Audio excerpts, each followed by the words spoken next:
What if I were to suggest that you play a key role in the awakening world? And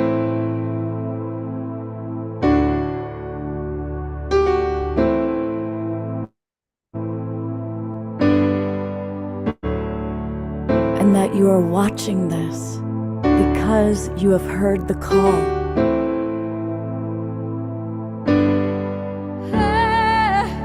We can start right now by opening our hearts and minds.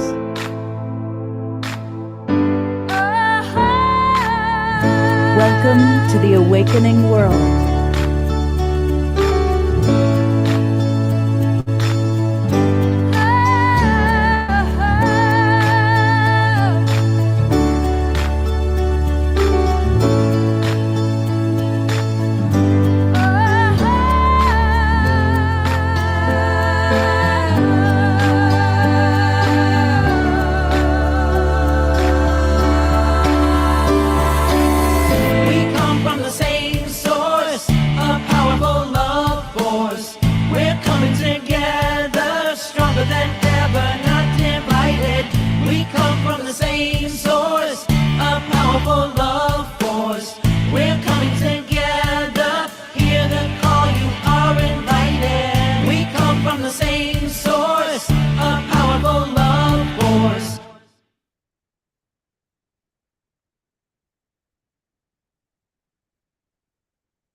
Good evening, everybody. Welcome to the Awakening World. I'm Love Coach Scott Thomas.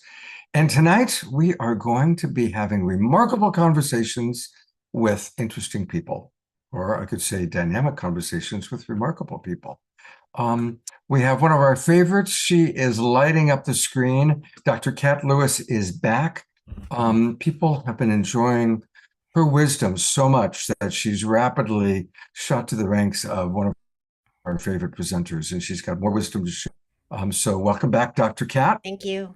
Happy to be here. We have a new friend with us. We have Jackson Strong, and I'm really looking forward to getting to know him myself, and I think you're going to really enjoy him and all that he has to offer.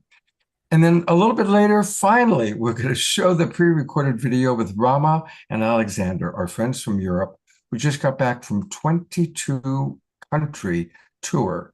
And they have an amazing, it was a really wonderful pre-record, and you'll love what they have to say. Desiree is with us, and she will be doing her special sign languaging to Om Shar's music and maybe some other things. And of course, she will be collaborating with Diara as they lead our prayer time a little bit later. And we're launching a new feature tonight. Get to know the community members.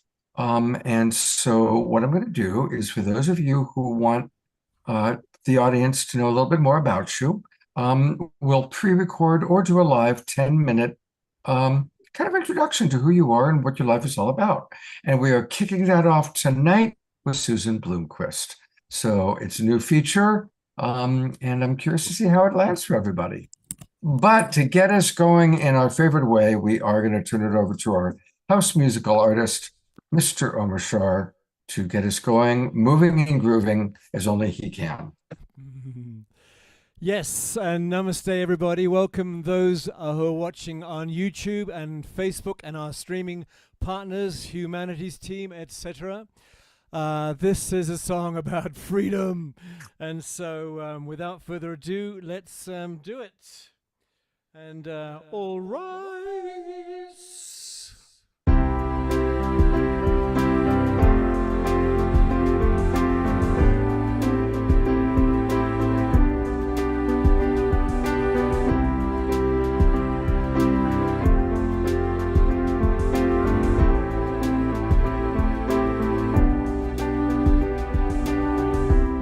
The open roads of this brand new start, the peace that flows through this loving heart, 'cause freedom comes with letting go.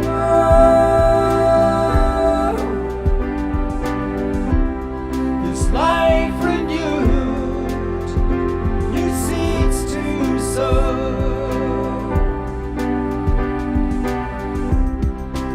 Take my hand, I'm with you now. Relax yourself, your furrowed brow. The past has gone, so say hello.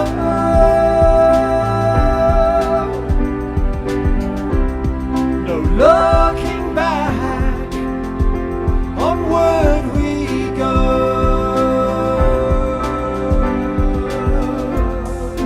This is the life awaiting us, with family supporting us.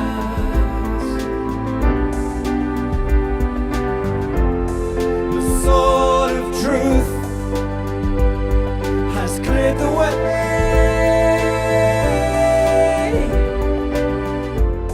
for us to rise a brand new day.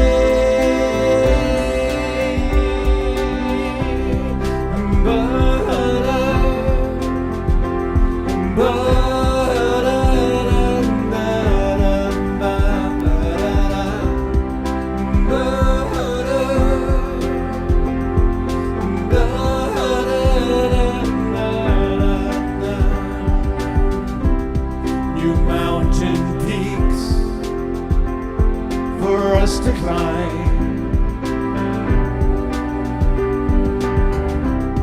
new roads to walk, no reason why. It's time to know that we are one,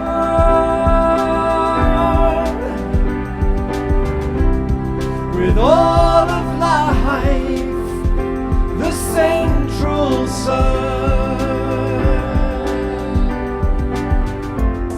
And this is the life awaiting us,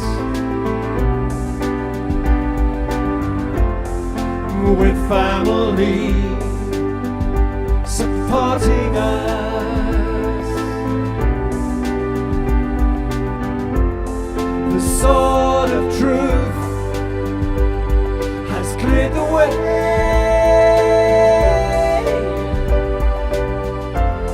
for us to rise a brand new day.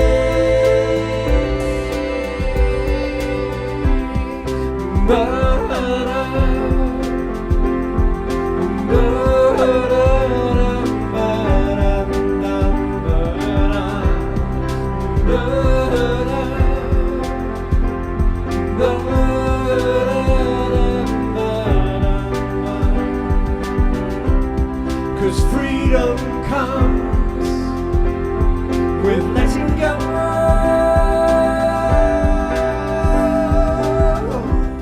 This life renewed, new seeds to sow.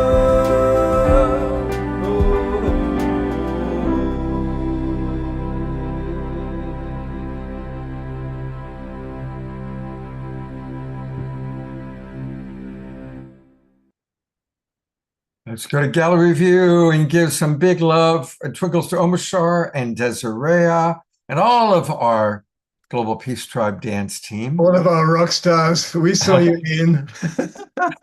Well, I was kind of scanning who people want to meet and talk to. And of course, some people were saying Jesus, Bashar, but Lynn of Lynn and Leaf, she wrote that she would like to converse with Omashar.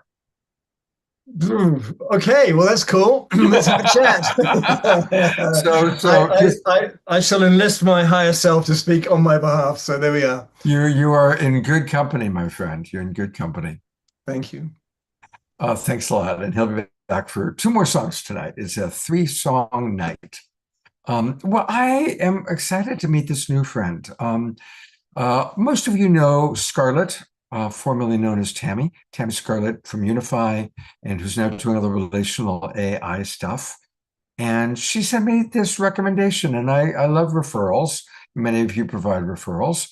And she said, Scott, Jackson Strong is somebody you're really going to like, and your audience will love him. So here he is. I'm going to tell you just a little bit about him. And I'm just getting to know him myself. So it's going to be kind of a joint experience. He has 20 years of history on the spiritual and alternative history research path. He's worked with amazing mentors in healing arts, martial arts, former secret society members. I'm going to ask him about that. Jackson's also over a decade in the corporate and private equity worlds and has seen life from a broad and deep perspective. In service, he leads men's groups, marketing agencies focused on purpose-driven entrepreneur, and now leads an organization we're going to learn all about called AUREA. Aurelia, how do we pronounce that? Oreo, like Oreo cookie, but Oreo. All right, Aurelia. He's been leading it for 3 years. And we're going to take a look at the website, learn all about it. Its mission is to unite world-changing innovators, artists, and healers who know they're here to make a difference in the world, a massive difference, mind you. So we're looking forward to learning all about it. And welcome to the Awakening World, Jackson. Yeah, honored to be here. And thank you, Scarlett, wherever you are out there. Really excited to tune in and speak from the heart and allow us to continue to spiral up together. So, Jackson, did you have a significant awakening that kind of kicked you out of the matrix, or has it been more of a slow, steady build? Yeah, a little bit of both. And I know in college, I got into New Age thought and Buddhism. I was reading Conversations with God and some other, really great, spiritual books. But it was the secret society member that I mentioned while I was working in this private equity world and doing some real estate stuff and investing in tech companies. We were in this big mansion in South Florida, and I saw he had the big Freemason ring on, big gold ring, and I asked him what that was about, really in my innocence and naivete. And much to my surprise, he spilled the beans on a ton of stuff and really didn't care about the oaths. He just cared about power and money, which he was very clear about. And he was very clear that, the Iraq war was a scam and 9/11 was an inside job, and, really pulled back the curtain on all kinds of stuff that, y'all may or may not agree with. I don't know. That was his perspective. And he gave me a few books to read and experts to study. And that kicked off, like here we are today, pretty much 20 years later. And it's been a wild, wild ride that's led into, like I said, the healing arts and spirituality, and just been a total nerd for all this stuff for 20 years or so. And, now I feel like I'm in a really place of samadhi with it, where, and that really is a corollary to the what we talked about me speaking on tonight, is being able to dance with the shadow and the light and see that they're both the creator. They're both inherently good. They both serve our growth. It's far easier to be in the love and the light and the celebration. And then we end up, if we don't do the deep shadow work, we oftentimes, what I've done, I've seen others do, project our shadows onto others, or we come from a place of victimhood and disempowerment without being able to own it all and find this, really, to me, Christ consciousness center place of being able to hold all the light and all the shadow together. So I always love to ask people kind of on a personal level, what's an example in your journey that you'd be willing to share of where you were challenged by looking at a shadow element for yourself, made your way through that journey, and then what was the benefit that came from it? Yeah, let's see. There's so many, so many. What's my favorite here? I'd say the challenges of authenticity. And, in my youth, I always had a good, verbal ability. And so, vulnerably, honestly, I would lie to get myself out of trouble. And, I could speak quickly and think on my feet. And so that was a convenient way of, not dealing with short-term pain. As you may have experienced, like I have, that pain compounds and it gets worse over time, and we don't confront the things in the short term and really, address things head on and sail into the storm and be willing to be with the issue and say, yeah, here's this messed up situation. I'm going to address it head on, and being able to find the courage of true authenticity and find that heart resonance and be able to find the the level of intelligence that is beaming up from our hearts, and the neurons that are flowing north up to our head, where it's communicating up to our consciousness, and be able to come from that place of the courage and the compassion required to really speak the truth and have the difficult conversations, and have that, with myself, first of all, where I can really be honest, really be real with who I am and how I feel, what I'm about, and what I'm saying no to, what I'm saying yes to. And then with the people I care about and that I'm building community with, to be able to build a culture where all of us is welcome, and we can work through the difficult things, and we can have the difficult conversations, and not just blame, shame, judge, reject, project our stuff onto others, but really drop into a truly, heart-centered community, which is what deep down we're all looking for. Absolutely. I often have said that 20 years ago, everybody was looking for their soulmate. Now everyone's looking for their community. 100%. And I didn't mention it in our primer on this, because I'm so used to kind of talking Aurea stuff, but I'm here on a 20-acre ranch outside of Austin, Texas now. And I'll just drop a quick link here in the chat also, because we are building a really beautiful, intentional community here, and are attracting some really incredible creators and builders. And right now it's just myself and Zach, who's off camera. Right now, if you want to lean in, you can say hi if you want to. But we're the co-stewards of the land out here. Yeah, there's Zach. Hey, buddy, what's his name? This is Zach Bodwin, the co-steward out here, if you want to say hi. Hey, everyone. Hey, Zach, welcome to the Awakening World. And you're creating your own awakening world out there. Very much so, yes. Yeah. Yeah, so Zach, made the courageous, inspired move to, become the steward out here over the summer, and then I moved out here a couple months ago. And you can find a lot of details on the link.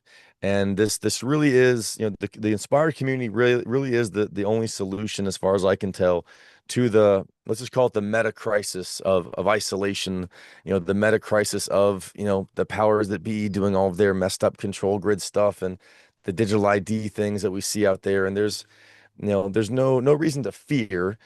Fear really is the only thing to fear, but to be informed while still being clear and creative and powerful and proactive, and creating the world we really desire, without being naive to, the challenges of the world and the things that we face.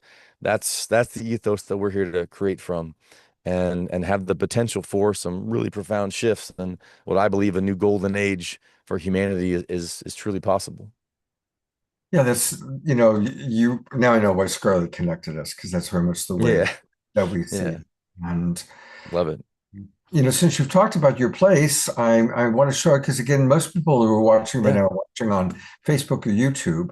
So to learn more about where visionaries gather to reimagine the future and restore the human spirit, go to reimagineranch.org. Yes, sir. Imagineranch.org. And I see that there's a click here to join the wait list. And that's the wait list for the opportunity.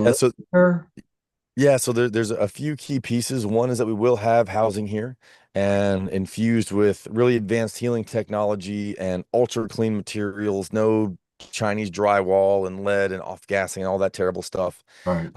And then also bringing in really inspired creators and builders and tinkerers, and those that are here to build, to build a better world, and really driven to do so. So we've got some great tech partners and engineering partners coming together on that. The healing arts is a huge part of it. Plant medicines is a huge part of it. As I imagine many of us are familiar with the amazing power of psychedelics, especially when they're infused into a community culture, where it's not just a, wow, that was an amazing experience, and now I'm kind of a stressed out jerk again a couple weeks later.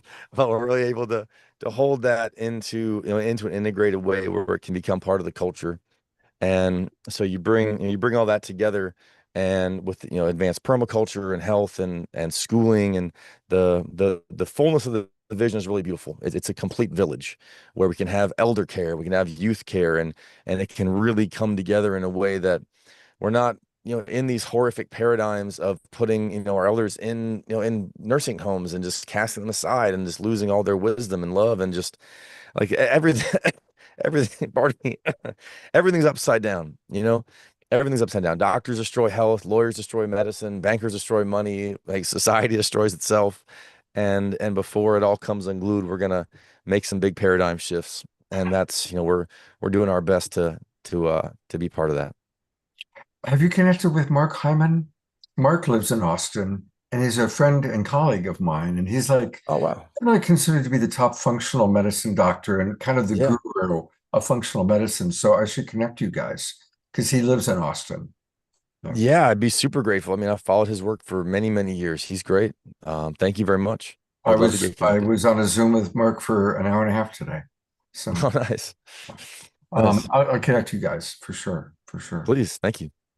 So all right, well, tell us now about your main gig. Yeah. Or Oreo with an A, Oreo. Yes.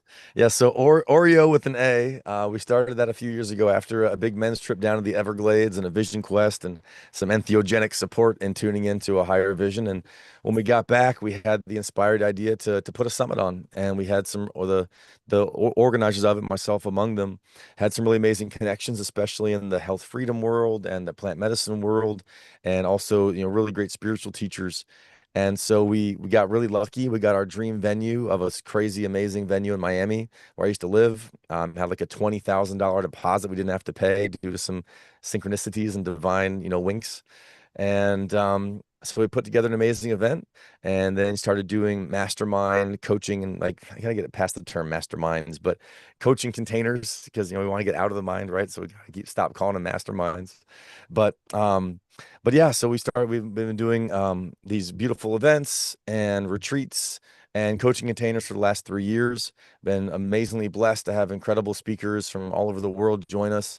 Founder of Envision, Stephen Brooks, and Jamie Wheel. We had Vishen Lakhiani, the founder of Mind Valley. A ton of amazing indigenous leaders, and really are here to be in that eagle condor prophecy. The Right. north and the south are meeting each other, the east and the south are meeting each other, and it's time for us to step into the fullness of how do we embrace all the gifts and the powers that are in Western culture, temper that with the heart, temper that with the wisdom of the indigenous and the east, and be able to really bring it together where we can have high technology, we can have high spirituality, and we can have these beautiful moments in time where we can experience who and what we really are in our highest self, in our highest truth, which really only comes out when we're amongst others in a similar frequency with a similar intention. So, we really hold that Sophia Christos energy as far as our spiritual center, while bringing in wisdom from other traditions. And, they were kind of the synthesis of so many different paths. And so when we center ourselves in that, and then, like I said, bring together these amazing events and speakers and celebration and dance, and just create moments in time where we can be in the celebration of life and the celebration of what we're doing here, and receive a vision for the next step, and then find the community and the structure and the roadmaps where we can bring that inspired vision into reality in a steady, methodical, and empowered way. So do you have any upcoming festivals or events planned for this year? Yeah, the next one will be in the summertime. With the land project and everything, we've kind of diverted a lot of attention there right now to get this moving in a great way.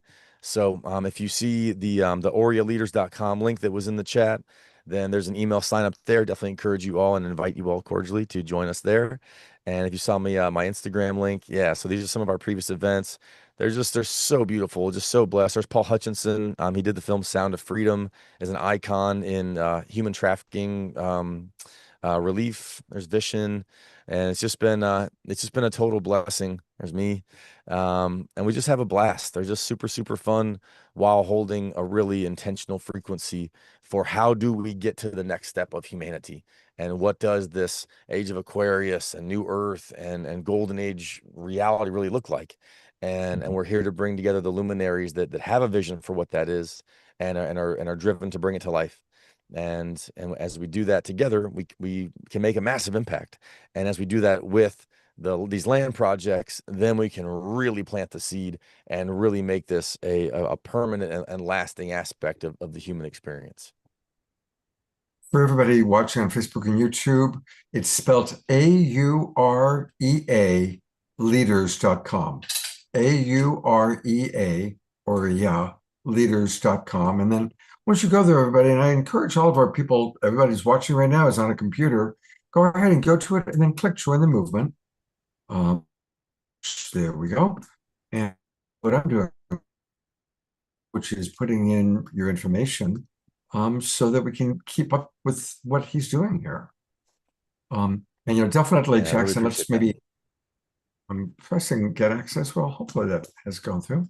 I definitely would love to, talk to you It should more work. about, there's so many people we've had on this show. We've been doing the show for almost 6 years, and we've had hundreds of amazing presenters. You mentioned Eagle and the Condor, Chief Phil Lane, who put together the whole event with Indigenous elders from North and South America meeting, is one of our regulars. And I'd love to introduce you to some of the appropriate speakers for your next event, Yeah, thank you. because what you're doing is really, really beautiful. Now, that's the professional stuff. Personally, you've had your foot in both worlds. You've seen the very corporate, sociopathic part of it. You're in the awareness of all the bullshit that, whether it's Democrats or Republicans, I don't trust any of them at this point, you know. No. How do you balance inspiration and hope for the future while recognizing the very real dilemmas and challenges that humanity is facing?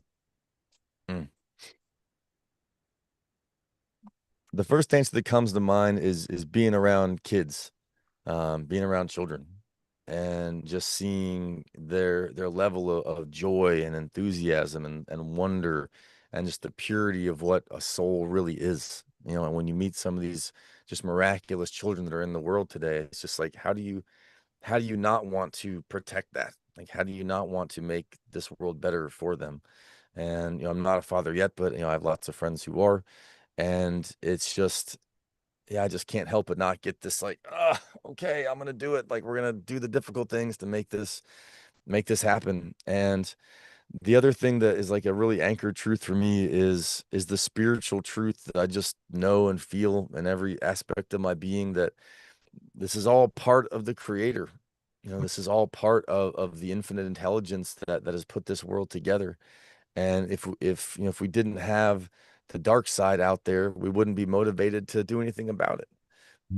If Luke Skywalker didn't have Darth Vader, if Harry Potter didn't have Voldemort, if all these great heroes and heroines of history, if there wasn't an oppositional force that seems so evil and wrong, but in reality it serves the activation of the light, then there wouldn't be a motive. We'd just be in, we'd be up in the fifth dimension, which we all kind of miss it, I know. But we decided to come down here to experience polarity, experience the breadth of consciousness that is here on earth, which is spicy, as we all know. But it's so rich and it's so beautiful, and the pain that we suffer, I know that it can be kind of a trope. I'm sure we've all heard it, but always bears repeating, is this, that the pain that we experience down here on earth, it gives us the appreciation for how magical life really is. And so, yeah, those are a couple things where I find my motivation. That's beautiful. That's really beautiful. Who are some of the speakers, presenters, teachers that have made the biggest impression on you or have had the most influence? Let's see here. So there's one the first one that flashes to mind is a woman named Amanda Shendell. And she doesn't have the biggest following. We've had some really big name speakers that have huge followings and whatnot, but she has a level of joy and enthusiasm for life, and she runs a medicinal mushroom retreat out in California. And she just has this innate, just like tapped into like the joy button of the universe energy that really infuses me with an incredible amount of enthusiasm. Second one I'd say is Dr. Samuel Lee. If you all know him, the Spiritual Psychiatrist podcast, and Dr. Samuel Lee on Instagram. He is an incredible intelligence in the Keylontic sciences and Kathara. If that's something any of y'all have gotten into, it's the most intricate spiritual science I've ever encountered. Yeah, Dr. Laura, yeah, I didn't get it at first. It was just way too complicated for me when I first heard of it many years ago. And then recently with Dr. Samuel Lee and another dear friend of mine, Marla Lindner, who runs a Bufo Healing Sanctuary here in Austin. Any of you who are looking for an amazing facilitator in the Bufo or Iboga space, she's extraordinary and a dear friend of mine. And yeah, I'd see that those are two that come to mind with a ton of power and just just brilliant, just gifts to life. Amazing beings. Beautiful, beautiful. And where would you say, with all the studies that you've done, where are you currently in terms of spiritual practice? What are some of the practices that you do to connect to spirit? Yeah. Yeah, so I'm a member of Dr. Sam's school community. So he has a lot of great meditations in there I listen to first thing when I wake up. I'll spend 20 minutes or so listening to a great meditation to get my mind, my energy really clear and aligned. And I am blessed to be here in nature and be able to go get some time in the trees and walk around and move and breathe and just allow myself to really drop into the awe and the wonder that exists here on this beautiful earth. And then from there it's exercise. I just need to move my body, and that gets my joy and my passion really tuned up in life. And if I follow those things and I eat relatively healthy, drink plenty of water, then I feel good. I did this extreme emotional release over New Year's Eve, so my voice is still kind of raspy. There was I don't know how much time I have left here. Do I have another few minutes? Yeah, you got another few minutes. Go for it. Okay. Yeah, so I'll just tell a quick story. So Charles Eisenstein is your neighbor? Okay, well that's cool. Love Charles, and he was one of our speakers, as y'all may have Charles seen. has been on this show a few times. Oh, cool. Yeah, Charles, I mean, that God, what like just a sage. I mean, God, he's just the epitome of a sage. Um, so yeah, so I'll share. It's kind of vulnerable and kind of edgy, but it's my experience. And so when in my youth, I had nightmares for many years of being abducted. It was not nice. It was not pleasant. It was very scary. And Greys were the abductors. And I didn't know for sure if it was nightmares or if it were real experiences. I'm open to seeing it from a reductionist perspective or a more mystical perspective. But I never had seen myself in the craft. Whenever the nightmares would happen, as soon as I would get taken out of my house, I would black out. I wouldn't remember anything until I woke up. Over New Year's, this very powerful energy worker and healer that I met, Phoenix. What's up, Phoenix? Thank you for kicking my metaphysical butt. But yeah, she took me through a series of processes, and it wasn't the intention to go revisit this, but it came through.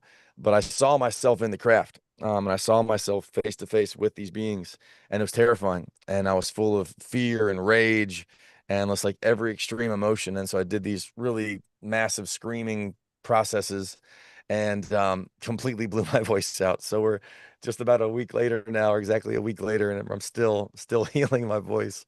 But I feel much better now, and it was nice to purge that, whatever it was, be they nightmares or real, real experiences with some nasty members of the universe. Have you tracked Whitley Strieber's experience? Do you know who Whitley is? I do. Yeah, he's fascinating. He's been on the show many times, and Wow. I first put him on a television show that I was working on 35 years ago. So we've known each other, and of course, initially he was like the Oh, identified most with his alien abduction stories. But his whole journey has really transitioned from a perception of it being a very negative, frightening experience, and has a very different attitude about it now. So it might be interesting for you to kind of track his journey, because what you're saying to me sounds like it might be a similar pathway. yeah. Yeah, thanks. I'm familiar from a high level, but definitely could use some deeper digging. And, if they were upgrades, thanks, guys. You could have had a little bit better bedside manner than that, but I'll definitely check into that, and I appreciate it. Yeah, and I'm not trying to the terror is real. Anybody's emotional Yeah. pain is real. And so it's important for us not to spiritually bypass it, to acknowledge the pain, to acknowledge the fear, to not rationalize that it's okay. But also to look at, okay, how has this expanded? Because like you said, everybody needs every protagonist needs an antagonist. And I think most of us, if we look back at the biggest lessons of our life, it's usually connected to the hardest challenges or the most painful experiences. Yeah, absolutely. A great irony in that. I'm definitely go back and check out all the comments, because definitely you've lit up our audience, and Oh, great. hopefully this will just be the first of many visits on the Awakening World, Jackson. Yeah, super honored. I really appreciate you, Scott, and everyone else, and really honored to be here and excited to get to know you all better as time unfolds. Great. Yeah, hope to have you again. Stick around, because you're going to really enjoy what our next person has to share, because it's Dr. Kat Lewis. She's been on the show several times, actually, over the last couple months, just because her ability to combine spirituality and science is where I think most of us are living, fascinated by and wanting to understand. I invited her back tonight right away because I started her course on Sunday, and something I'd shared with her before the show began. I'm a snob when it comes to workshops, because I've taught so many, I've attended so many.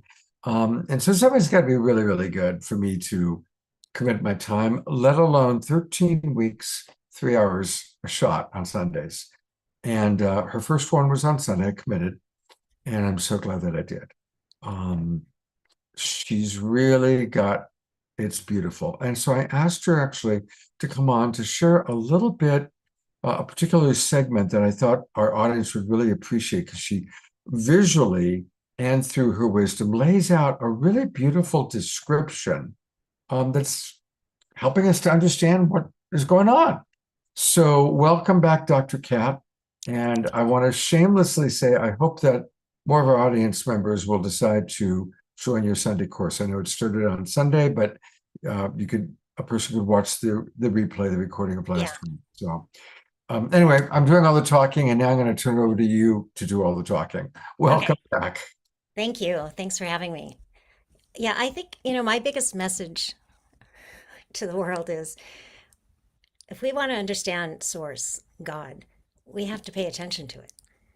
And it's not something out there. It's actually right here. This seemingly empty space is God. It's Source. And science is revealing this to us. I think it's the greatest illusion has been that it's right here. And our physical body and all matter, everything that we see, is made out of this space. And it seems empty, but it's really full of energy. And it is the greatest illusion that we are separate, and that we are not the thing we've been looking for, which is our source, which is God. And once we start really understanding it and paying attention to it, the universe becomes alive, because our state of being determines how we experience it. If we don't know that it's there, when we don't pay attention to it, our senses become immune to it. We don't experience it. So we have to open our awareness. We have to understand what reality is, and then pay attention to it, and then it starts becoming alive to us. Our inner senses awaken. So we're basically open our awareness to experiencing more of what reality is. And yeah, so if we want to include Source in our world, and in fact, that's really why our world is the way it is because we haven't understood what reality actually is. We were taught that Source was out there, apart from us, that we descended from heaven, but there is no descension. It's right here. We just have to pay attention to it, and then it becomes alive to us. Did you want me to show some of those slides that you wanted? I would love that. Yes, Okay. please. So I actually worked on them a little bit, so it might look a little bit different.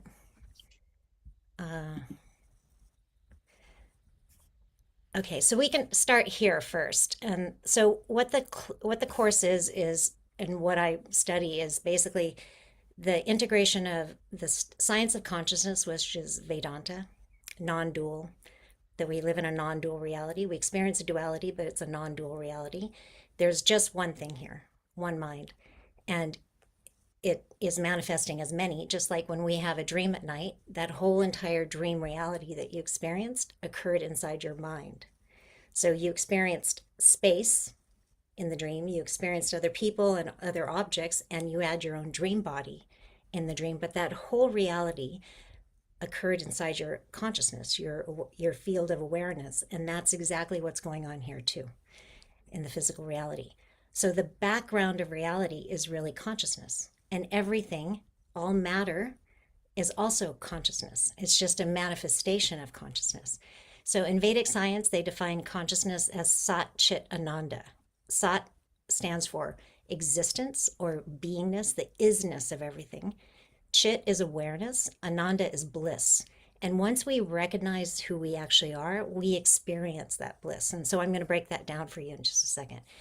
But pure consciousness is not, I'm going to talk about the unified field, but pure consciousness is not the unified field. It is the unmanifest infinite awareness in which the unified field, which I'll describe in just a second, manifests. So our best physics is showing us that the material reality that we experience emerges from this fundamental field. And so space that we experience, it seems empty, but it's not empty. It's filled with energy, and energy is information. And all matter, so everything we see, including the physical body, is emerging out of this space. And what we experience as matter is not fundamentally solid, it's actually energy, it's actually light. And once we develop our inner senses, we can actually experience it that way, as that, but we have to pay attention. Okay, so, and the universe is also a holograph, a unified holographic system, meaning it's a holographic projection. So just like your dream at night is a projection in your own mind, so is the universe. And that also means that every single point in the universe has the information of the whole, because it's just one mind. Okay, so what we experience as matter is just these tiny little units of energy vibrating. So it's a sea of infinite potential. It creates these little vortices or eddies in the field, and then we experience it as matter. Okay. So what physics is saying is basically what Vedanta is saying in a different way. So in Vedanta is the science of consciousness. It's been around for thousands of years, maybe 10,000 or more. And it really uses the unexamined logic of our own experience to show us that we are consciousness and not the physical body. Okay, so you can, our best physics from Nassim Haramein at the International Space Federation is basically showing that what we experience as the universe is a pattern, a series of nested tori. And you can think of the universal mind, as this double torus. It's a self-sustaining, self-perpetuating flow of energy and information. So you can think of this as the mind inside here, and then it's a feedback, feed-forward system. And so the entire universe is within this mind, this one mind.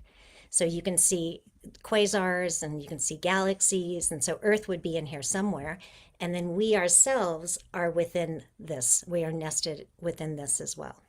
Okay.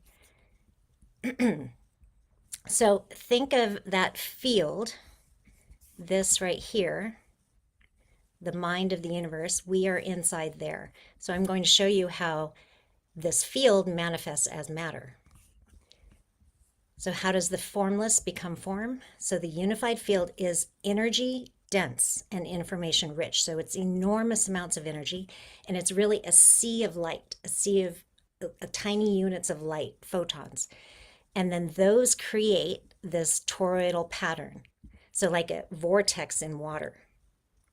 Okay, so that's how it looks separate.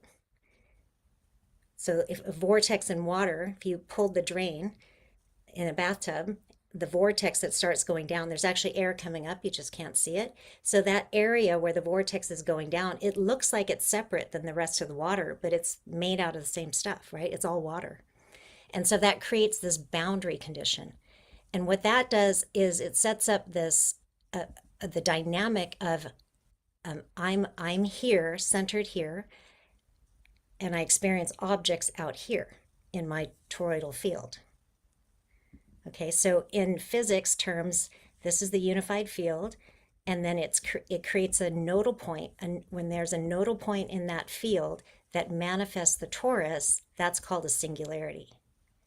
So that creates the perception that you're separate than the rest of the field. Okay, and then, yeah, so the double torus creates the illusion of separation. A wave is never separate from the ocean. And then you can see at the bottom of the slide, what's happening is you're going from energy and information materializing into form. So as in Vedanta, you would call this the causal body, so the spark or the information that's manifesting. I lost my cursor. Can you see my cursor? We don't try scrolling it around. No, There it goes. Okay. there it is. It's Got back. it. Okay. Okay, so in Vedanta, they call that the causal body, the spark of creation. So the potential, the unmanifest potential that's creating you. And then so that would be, just the potential that's creating you, and you see the body starts materializing inside this field. So this double torus, we call, in Vedanta, would be the subtle body. Okay, so it's an electromagnetic field of movement and information. So this torus, this information flow here from the universal mind is also a double torus. And then we have our own double torus. And the physical body crystallizes inside there. So all form, all matter that you see has this dynamic. And then the little units that are making up our body also have this dynamic. And then we have a larger one around the body that is basically like the summation of all those tori within the physical body. So the subtle body, this torus in Vedanta, is called the mind. It's where our experience takes place.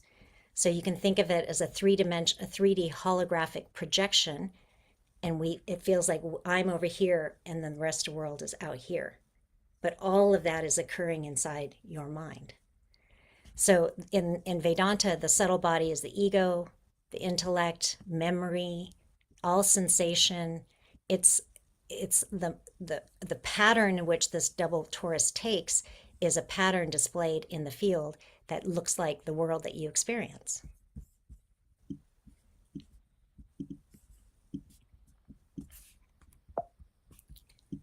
So, okay. Yeah, so you can think of this as the holographic projection. It's like the screen of your mind, and your thoughts are projected onto that screen.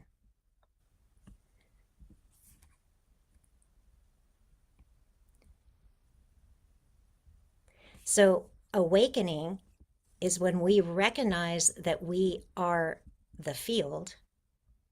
When our consciousness recognizes that we are the field, then what happens is that sense of me and another softens. You don't have that separation anymore, because this is creating that illusion of separation. And when we recognize that we actually are the field, that we're not separate from the field, then that softens. Your double torus softens and you feel expanded into the field. So this all came from me having an experience where my whole body turned into light. But right before that happened, I felt complete oneness with the field. I was the space and everything in it. I could see it was all me. And I felt weightless. My body felt weightless. I could see it, but it felt no different than the space. So that is a state of now that happened because I came into coherence with the field. I wasn't consciously producing that state. But you can consciously produce that state once you understand the mechanics behind it. And this is where you start to understand what miracles are. Because when you're one with the field, then you have more control over how the field manifests.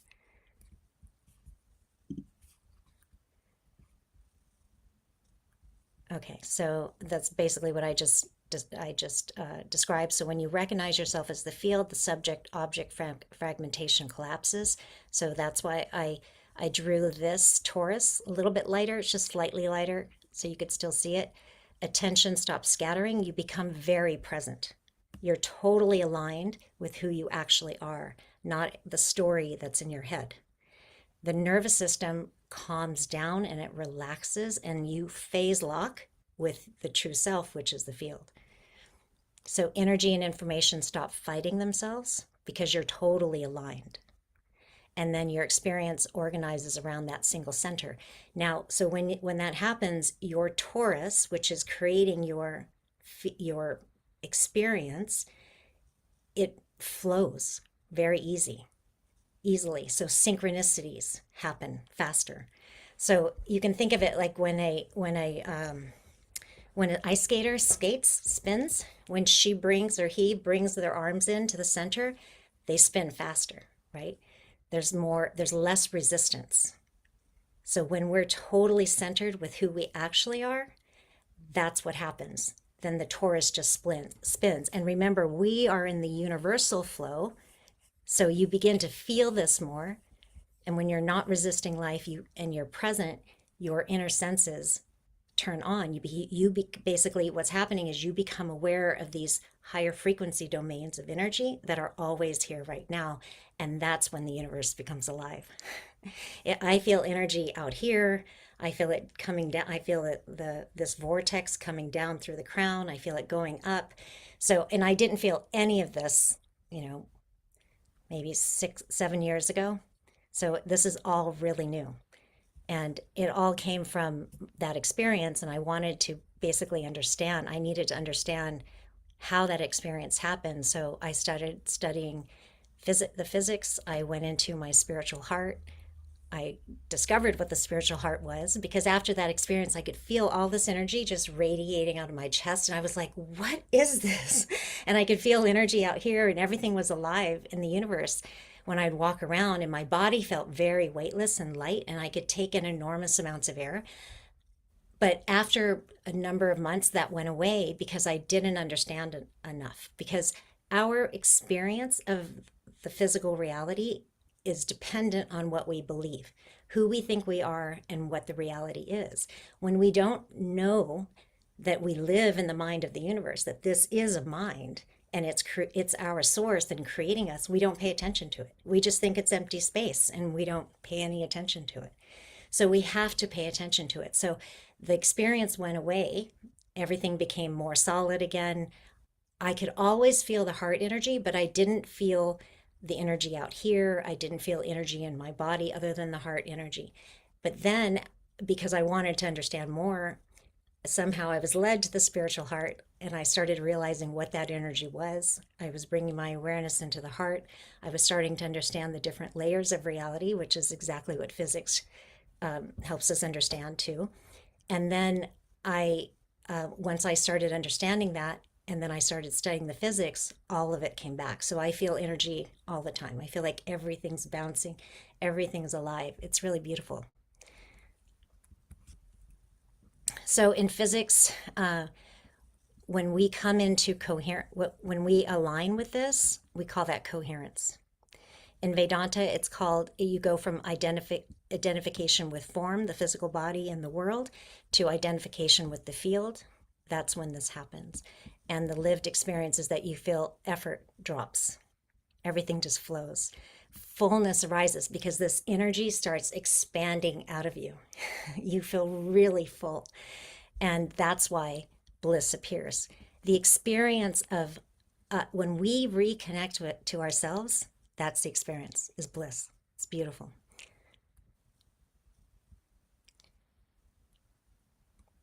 So this is just a different view of that same information. I was playing around with the backgrounds. So Scott, did you have any questions? Do you want me to continue? Muted. Please continue. I am scanning some of the questions that are coming in, or the comments, I should say. And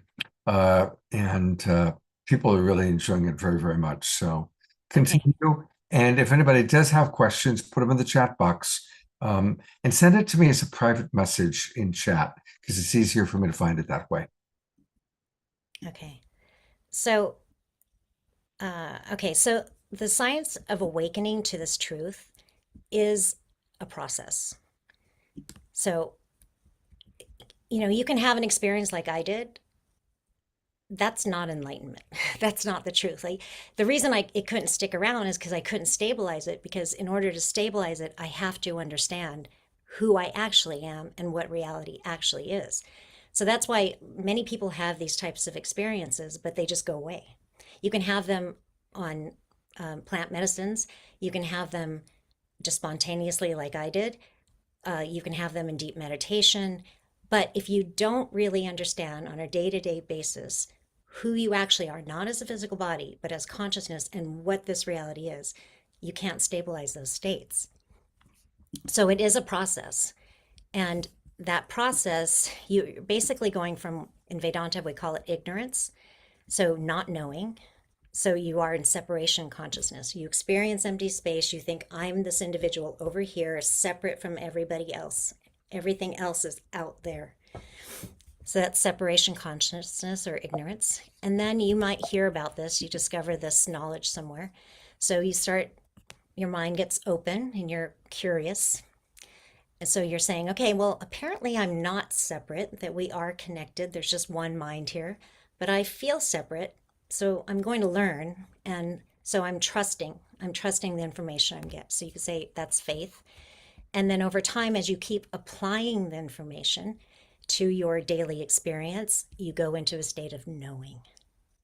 When you stand as awareness, you start practicing becoming one with the field, then you go into a state of knowing. Okay.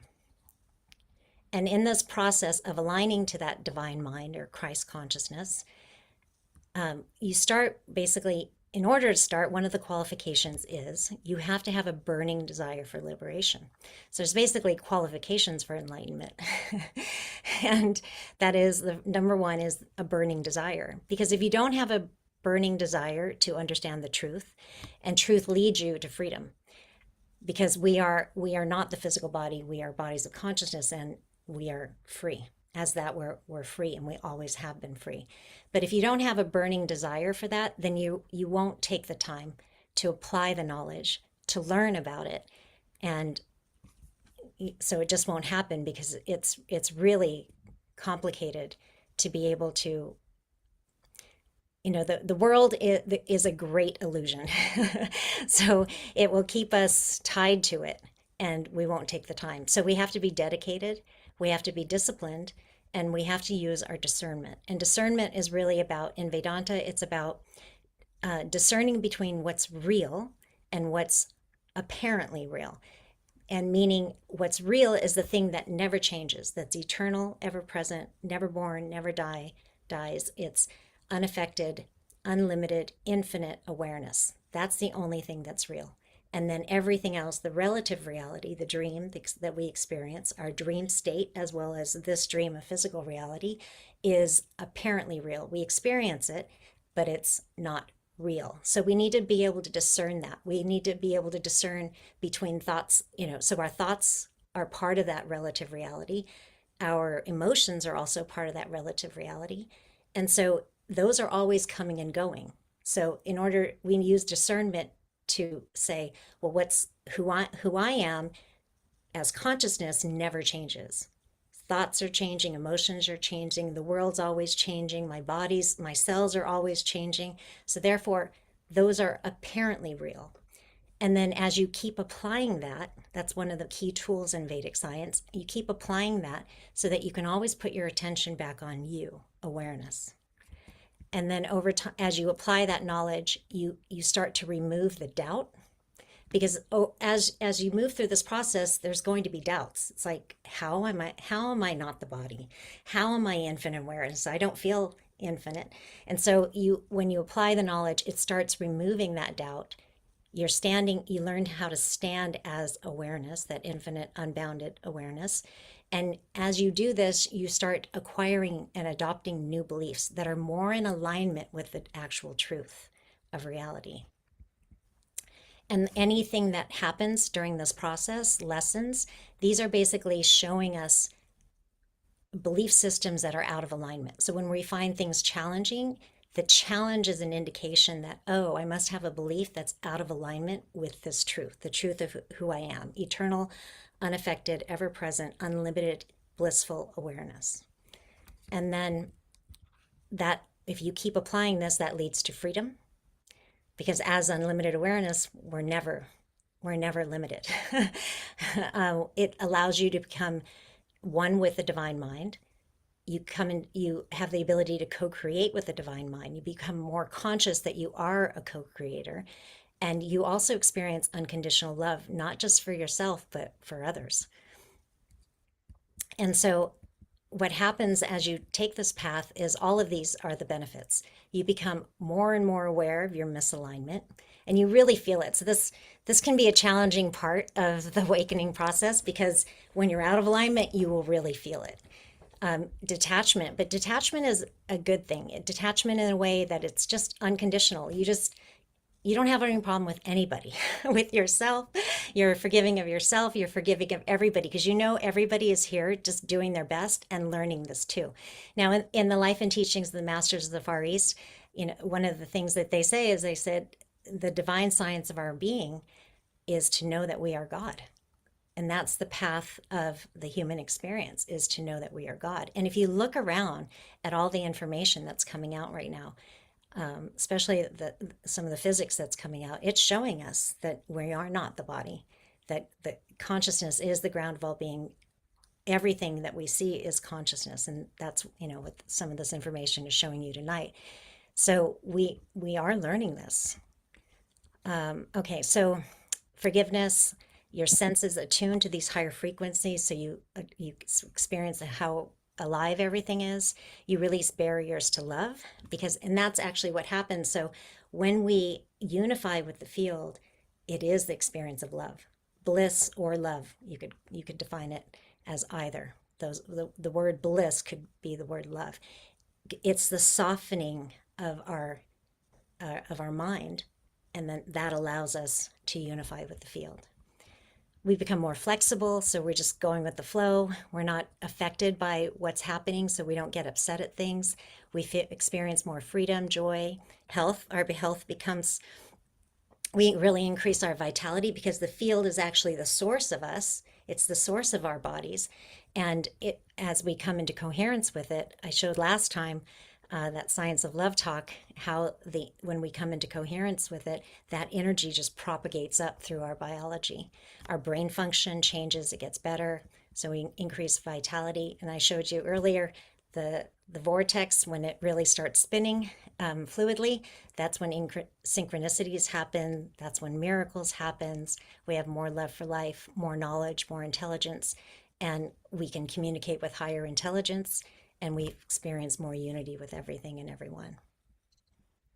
So in the life and teachings of the Masters, it says, he will learn to think things through. Old ideas will drop away, ideas will be new ideas will be adjusted. He will soon find the ease and efficiency of the system. He will learn, He will learn at last to take all the questions that perplex him into the silent hour, into your heart. So he's basically describing what I just went through. It's a process of releasing old ideas. I love the Yoda. Yoda said, you must unlearn what you have learned. Because everything we were just taught, we were born here, we were given a subset of ideas, and we thought that's all there was, right? But those ideas didn't include that, no, God's not out there. This is God. It's right here. So, okay.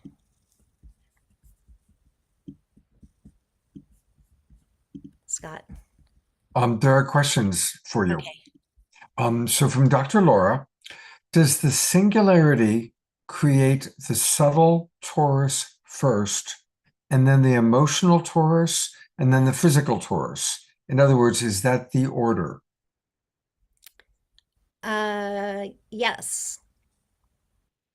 Well, Subtle yeah. torus, So emotional, physical. yeah. So in the subtle, let me bring the picture up. In the subtle body, the physical body crystallizes inside there. And so that's where all your experience, so your emotions, sensations, intellect, memory, ego, all of that is within that subtle body. So this in Vedanta would be the thing that goes from incarnation to incarnation, because you're basically taking information and crystallizing a body. Okay, so different incarnations would be just different bodies, but this can also fractalize, right? So yeah, this can fractalize. So you can think of your oversoul fractalizing into many different ones of these, producing different individuals.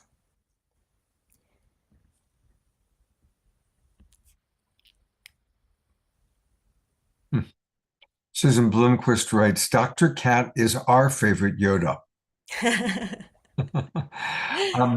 And so I would agree with that. And Dia Therese writes, Dr. Cat, your creativity abounds in your continuity and ability to give us these new slides. They truly make a difference in my understanding and in becoming love incarnate. I agree. These are beautiful visuals. I think they help tremendously. Absolutely. Yeah. That's when I saw it. It's like, okay, we got to show this. Okay, we have another question from Dr. Laura for Dr. Cat. She's asking you, have you read the 7 Hermetic principles? One of them is the principle of polarity or duality. How does this fold into Vedic science? I haven't read those, so I can only imagine that it's basically taught. I mean, this is where polarity is manifesting, right? So if you have, okay, so if we look back, okay, if we just took this away, if we just had within here the double torus here. Now, by the way, I got this slide from William Brown at the International Space Federation, who got it from someone else, and he can't remember who. So, and I think it was just half the torus here, and it didn't show this other half. So I created this other half. I just took an image of this and then flipped it because it is a double torus. But anyway, if you see that light in the center, so that would be right. That you think of that going within here. So consciousness or existence would be that center and then everything out here. And it's not dark, right? It's just the isness of everything. It's just hard to draw it because you can't draw it. You can't objectify it. Then that starts, when that becomes self-aware, it produces this, like me over here and everything else out there, right? So you could say in here, it's the one, and as the one, it doesn't have any experience. It's just the one, and it's everywhere. It's unbroken awareness. And then it becomes self-aware and produces the universe. And then and then there's many, this happens at all scales. It's like infinitely large and infinitely small. So even this is not really accurate because there isn't just one. It's like, it's one repeating infinitely, like at all scales, as high as infinitely large and then infinitely small. I forgot. Sorry, what was the question again? The question was about, in the Hermetic principles, the principle of Okay. polarity and duality. Okay. Yeah. So as this manifests to produce this, that's polarity. You have to have polarity in order to produce a subject and an object over there, right? But I don't know how they use it in Hermetic principles.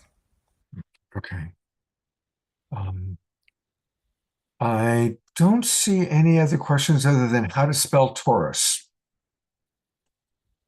Taurus. Okay, yep, people have it. I might have spelled it wrong in here somewhere. No. Is that why? I think you got it. Well, I want to encourage everybody to really discover more about Dr. Cat. And so I'm going to go to her link tree. As Omar Sharp pointed out, link tree is to the left of Joshua Tree. And her link tree is linktr.ee/Dr. Cat Lewis, K-A-T Lewis.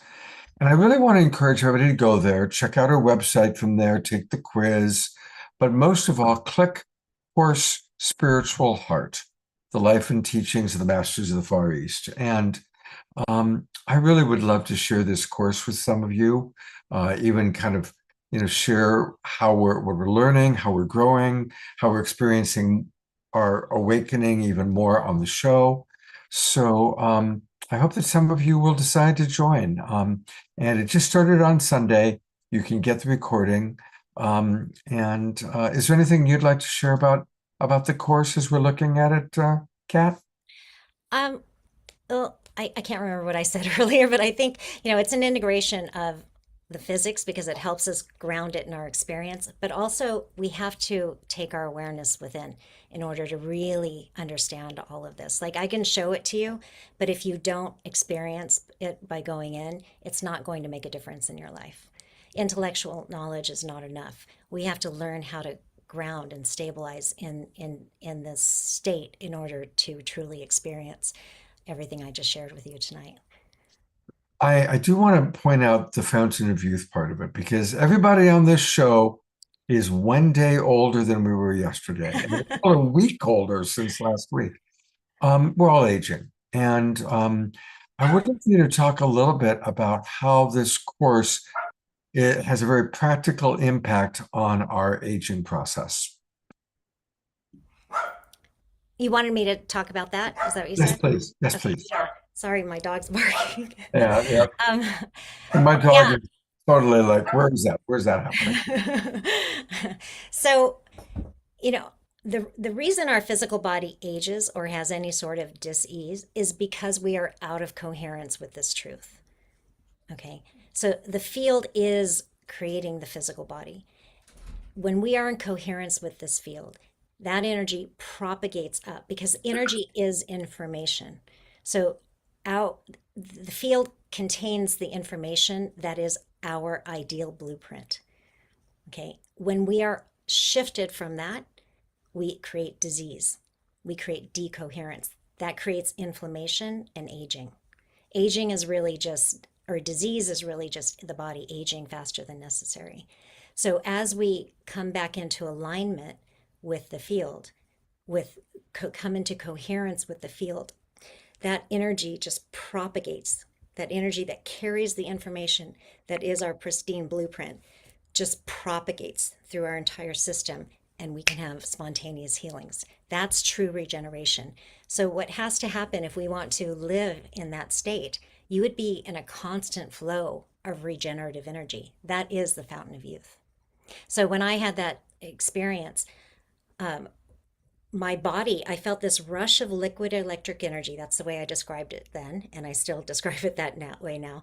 And it shot right out of here, right out of my heart, and just went, whoosh, and then my whole body turned into light. Everything felt like light. So that was a profound state of coherence with the field. And I wasn't trying to do anything at the time, like in those moments that it actually happened, but I had been doing a number of practices that led me to that, into a state of resonance with the field that then produces a state of coherence. And coherence is when that energy and information propagate up through the system without interference. When we have decoherence, that creates interference. So the energy is propagating through, but it's experiencing a lot of interference, and then that's what creates disease and aging. So now that we understand the mechanism, I really believe that we're going to live a lot longer. And we're going to experience youth a lot longer. So we'll live younger and longer, and we'll live younger and stronger longer. Absolutely. Well, thank you. Thank you for helping us to all get younger. I'm excited about that. Yeah. Again, I hope some people will join the course. Stick around. I'm sure there's going to be some comments and questions that might come into you in the chat box. You'll see, people's real appreciation of what you're doing. And we're at the mid-show break time, a little bit past mid-show, to be honest. But we are going to go to Omar Shar for our mid-show song. Hey, brother.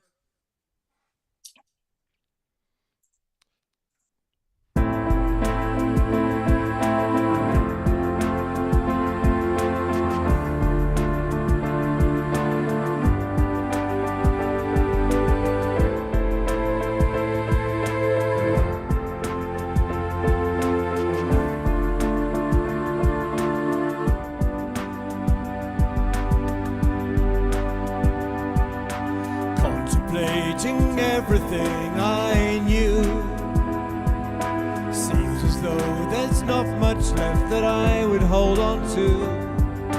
Contemplating what is pure and true, sun and moon and stars and light and earth and water too. We are rising, soaring, flying, living life so free. We are flowing, changing, growing, loving all we see. Got to know we're coming home again. Open hearts and open minds and open doors and loving friends. Look at the one who's standing by you now. Destiny is in our hands, so leave the density behind. We are rising, soaring, flying, living life so free. We are flowing, changing, growing, loving all we see. Turning to the face of those who need the light of truth to help them turn the other cheek and turn around. Lift each other up into the highest point of view so that together we can move to higher ground.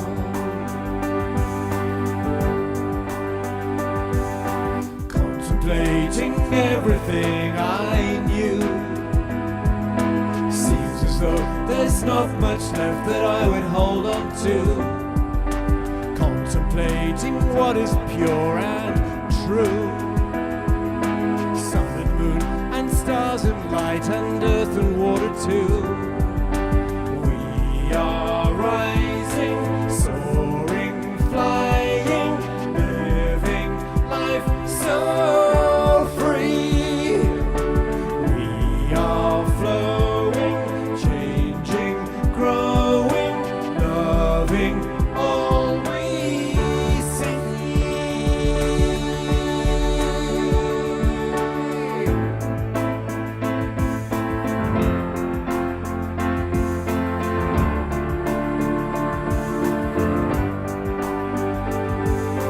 Lift each other up into the highest point of view so that together we can move to higher ground.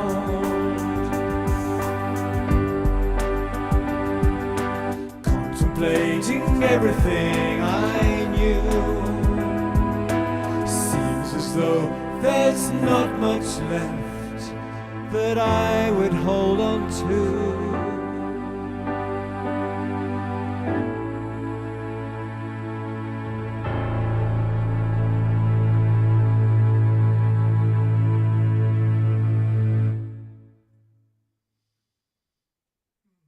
brilliant song. As Susan Bloomquist, right? That's the perfect song for tonight. Really, absolutely brilliant, Omashar. Yes, it's yes. Thank you so much. Right. It's the goddess of music through me. There we are. The goddess shines brightly through you, my brother. Thank you so much. Thank you. Well, it's funny. They've made it onto 3 posters because I kept thinking I was going to show the Rama and Alexander video. And finally, every show we end up, things go longer, people are interesting. But finally tonight we're going to show it. And they are wonderful. They have been on the show before, but not for, I think, about a year and a half. And you're going to meet them. I'm not going to say too much because it's all in the video. But Rama and Alexander are 2 members of the Evolutionary Leaders Network. They live in Europe, and they just got back from traveling to 22 countries. And they're going to share some of what they experienced and some of, well, you'll see. There's also going to be a lot of happy birthday messages because I filmed this just around the time of my birthday. And originally we were going to show this on the December 27th show that I did with Kristen Hoffman. So time is relative, as Dr. Kat could certainly explain to us. So it's really my pleasure to introduce you both, introduce all of you to both Rama and Alexander, a beautiful, beautiful couple, and enjoy their video here.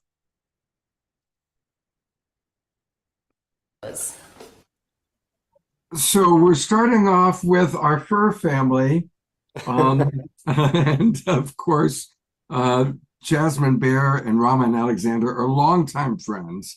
I just woke her up to say hello to them. And tell us who you've got there.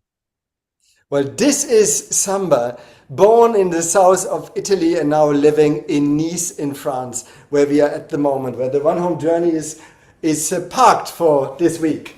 Oops. Beautiful. It's a happy, holy day opportunity to be with our beloved friends, Rama and Alexander, who have been traveling all over the world, sharing the wisdom and the support through Home for Humanity. So thank you for taking a few minutes to be with us on our December 27th show. And tell us, where are you right now geographically?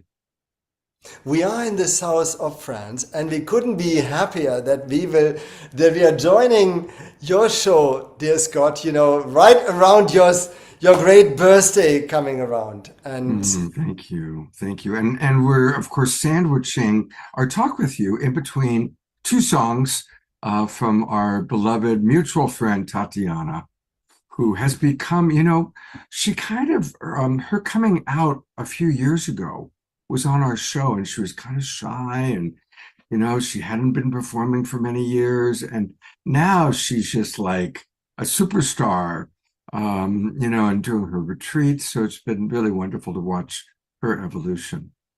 Yes, and the 2 songs are 2 amongst the 3 or 4 songs that have been a beautiful way that she's been part of the Home for Humanity family from the beginning, that she's composed inspired by the movement, to support the movement.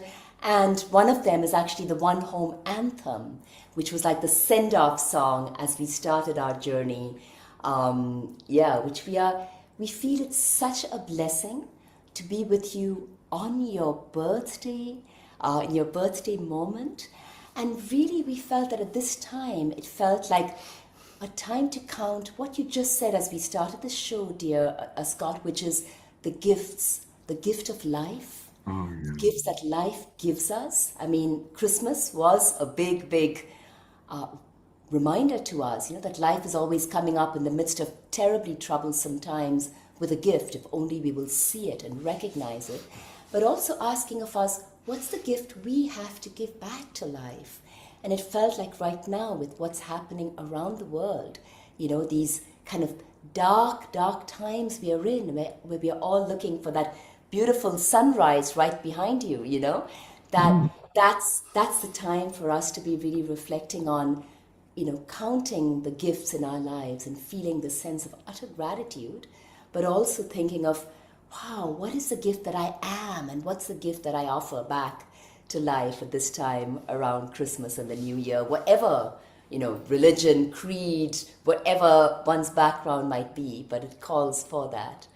Yeah, well, through all of humanity's time, when it was dark, that's why they celebrated the solstice, was to call in the light. And then, of course, if you wish, the darkness, that the light of the Christ consciousness represented by Jesus or Yeshua, but it's that light in the darkness. And really, the two of you are such bright lights, and you've been traveling so much. So tell us a little bit about the tour. Which countries did you go to, and what was your overall experience of humanity after traveling to all these places?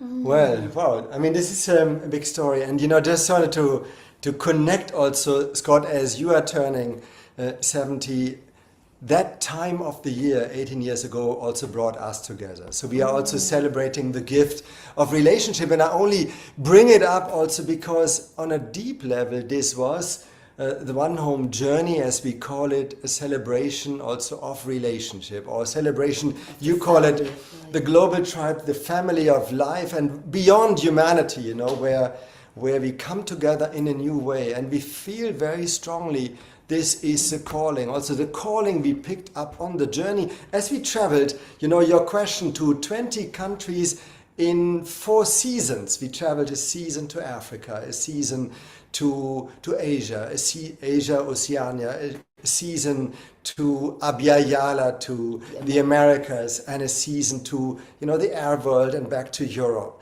And kind of tuning into, on the one hand, the new practices, new ancient practices we find in each and every culture that can take us into the future, but also into its indigenous wisdom of every culture. And, of course, connecting to our one home. And that's also why, as we tuned in, especially when we heard it was your birthday, in addition just to the gift of life, this was, our entire journey was around the concept of gift. So it's a gifting culture, it's a gift economy. So it's really this notion we felt that on Christmas Day was when 18 years ago we received the big gift, the aha moment, or the duh moment, that we were in each other's lives and we've been brought together for a purpose that was to be recognized who we were for each other and committed to making our lives a gift back to life, of dedicating our lives to serving humanity, the family of life, the earth, and a future where we could live together as a family of life.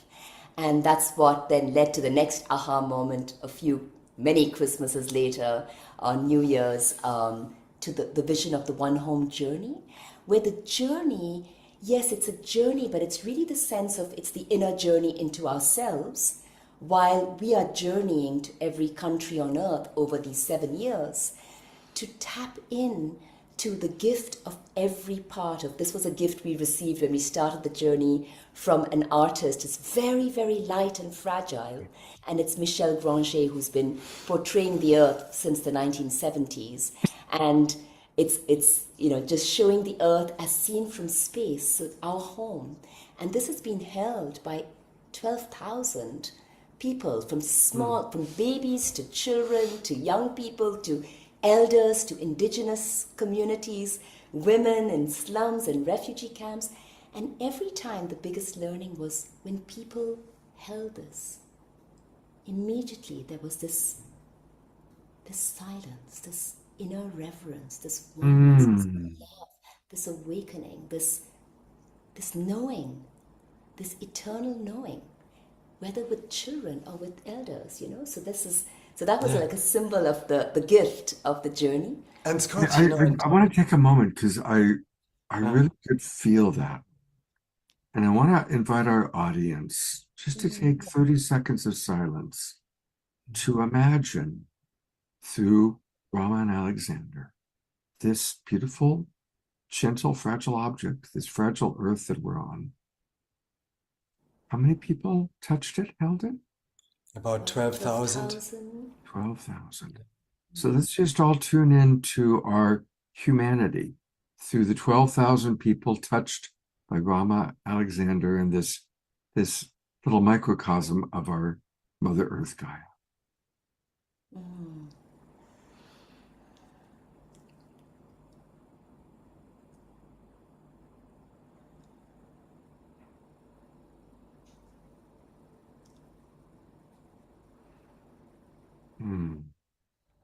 Scott, if Thank you, I Scott. may Yeah. add to your invitation an experience that we may also share on this screen as we are holding together the earth. There was something very unique that we discovered in doing so, which we didn't know before.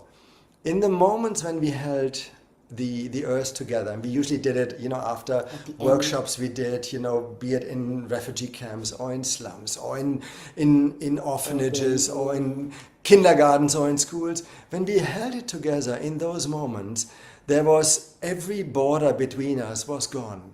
Whether white or black or young or old or different social classes, in these moments there was a reaching out to something which is shared, which is precious. And beyond that, there was a sense of, I want to contribute to that. I want to see that flourish, and this is ours to care for.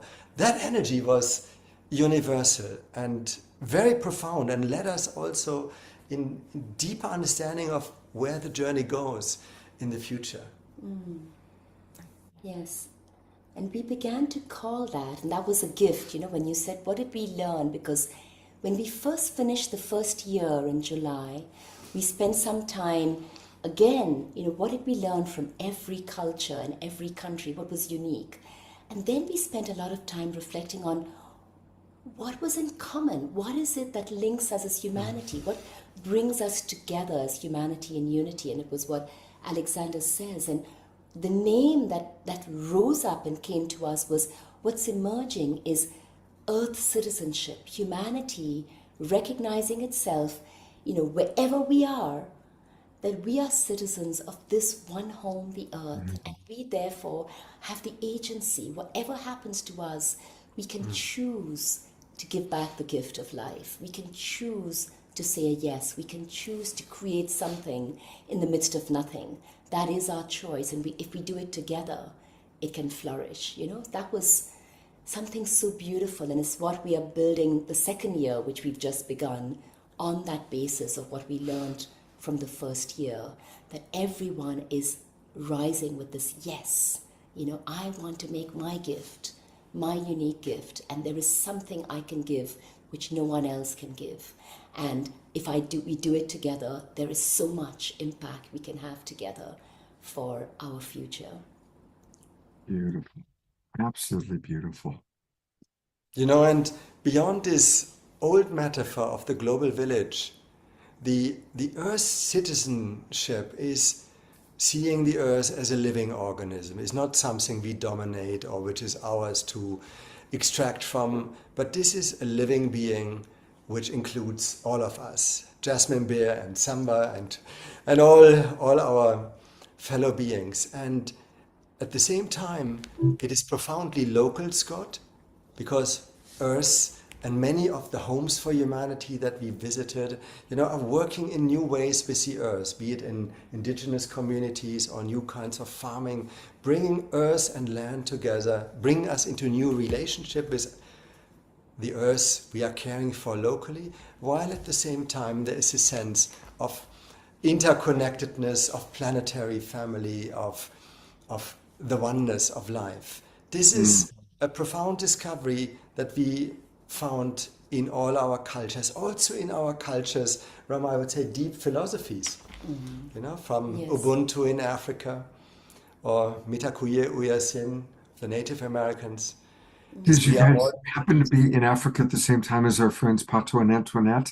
Did Oh, We connected, like Absolutely. our Homes for Humanity youth partners then connected with them. So it was just a few months off. So there was a lot of communication going on, which was wonderful. What we would love, like we did last time, Scott, we need to say, the last time we were on your show, shortly before the journey, we had Pops Mohammed, the icon of indigenous and I remember him. He was African music with beautiful. us. Yeah. And he just passed right before his birthday, which was the 10th of December. So we are just honoring him because he really accompanied us all of these years as we passed. But we thought that, as we always do on your shows, we would love in a few moments to bring to life some of the gifts of the different cultures. Alexander, maybe you just want to share the gift.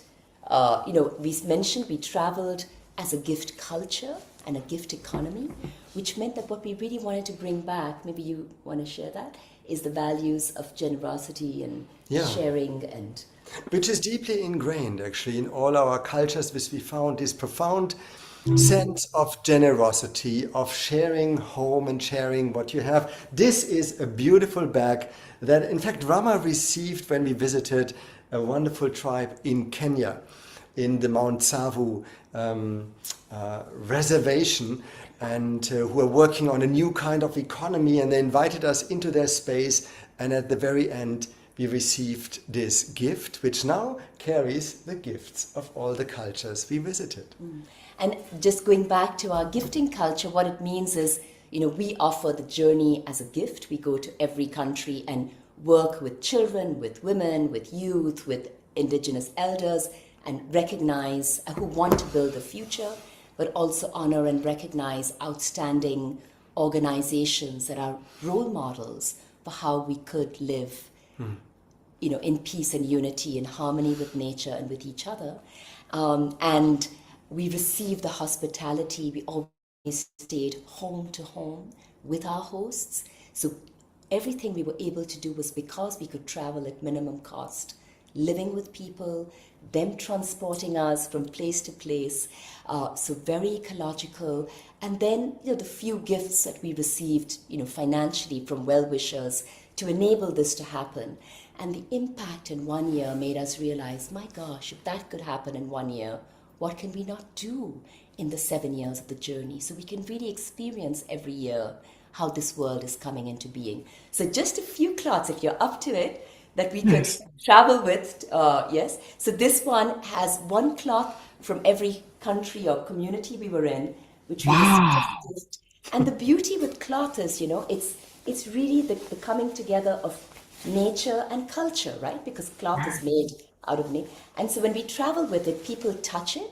So they feel they're connecting with all of the people of that country. So it's quite powerful. So we had just chosen a couple of poems that Alexander wrote in the countries as we traveled, his morning poetry, and a couple of, not the full stories, but kind of like a little dash to take you to take all of the global tribe to the different continents we were in, and into the second year, which has just begun, because we've really been traveling with you.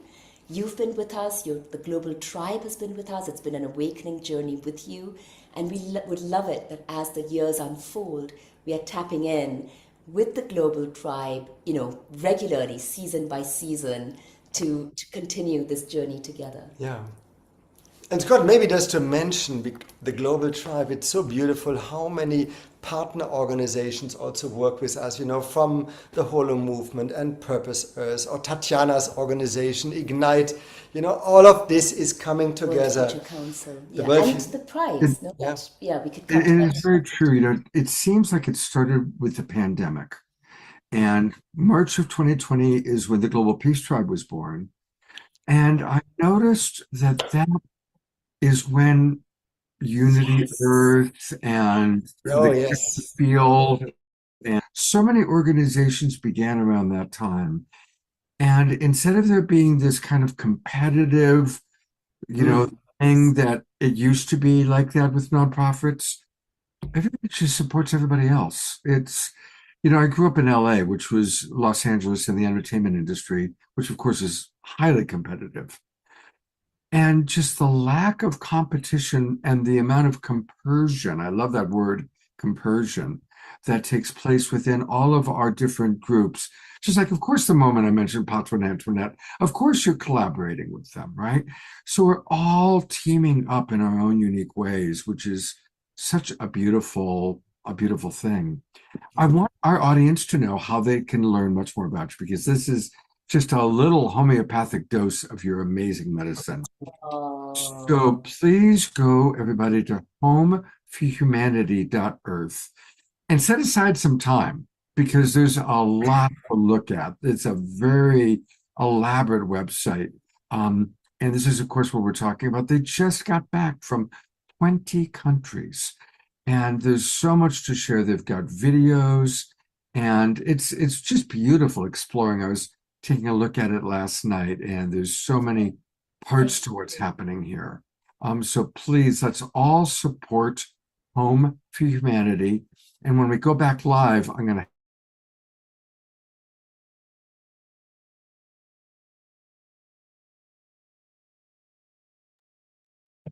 just learned before we came on air, coming to the United States, and they're going to be on the West Coast in March. So we must create time together when you come to the West Coast. We will Love definitely that, will. Scott. And do we still have a couple of moments to like literally take you around the earth Sure, and share sure, a couple sure. of stories? Yes, we will do them very, very fast in the next 3 minutes. But we feel that is what we owe the global tribe to travel. Absolutely. We want to see some global. Mini tour. Okay, let's go.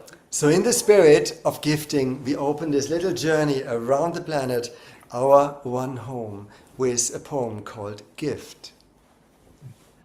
And what if all your soul has ever longed for were already here and now, and here and now, and here and now. Breathe in, breathe out, breathe in, breathe out. The gift was given long ago.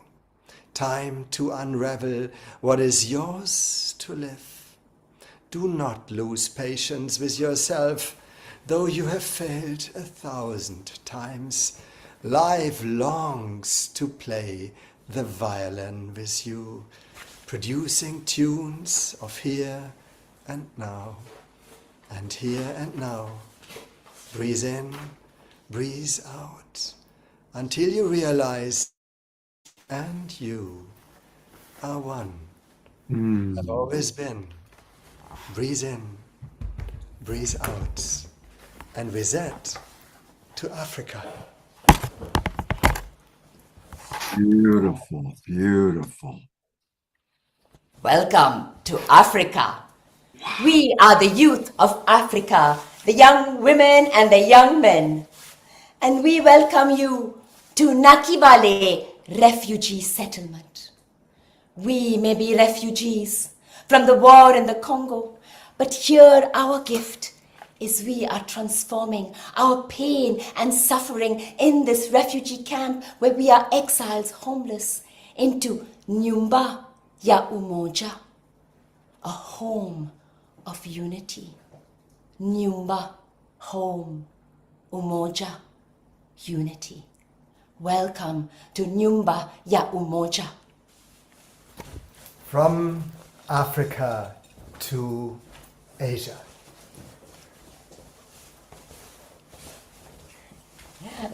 Namaste, namaste. We are the women of the slums of Mumbai, Oro.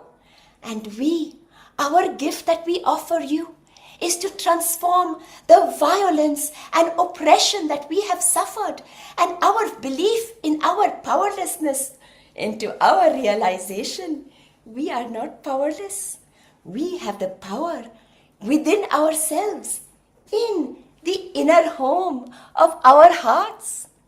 We have the power with each other in the local homes each one of us lives in.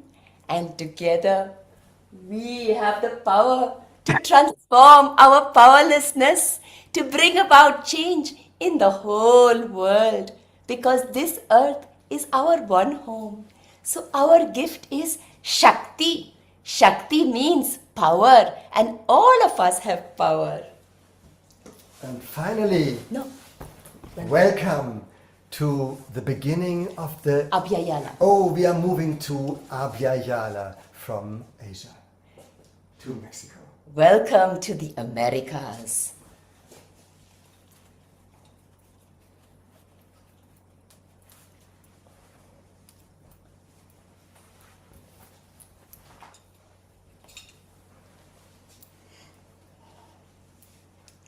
We are the indigenous elders of Abya Yala. And our gift in this time of deep division is to bring back Omeyotal, the great unity under the duality, and the remembrance that we all can live buen vivir, that the important gift of life is to live together in harmony with all of life. Ometeo, and from Abya Yala, we welcome you to the beginning of the second year of the One Home journey to the Philippines.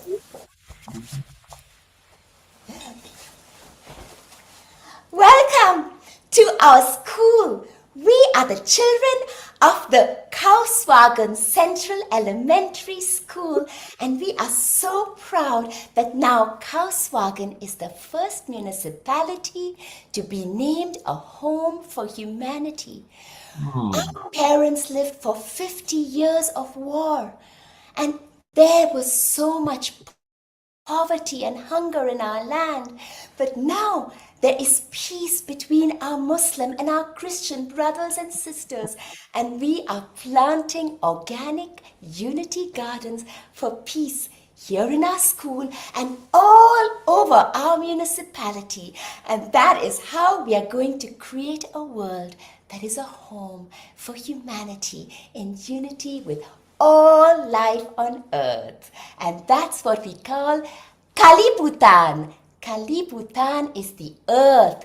It means all of life on earth and all of the consciousness that connects us with everyone alive. Thank you.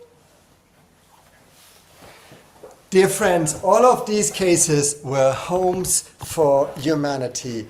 And we close with another poem that takes us into the second year of the journey.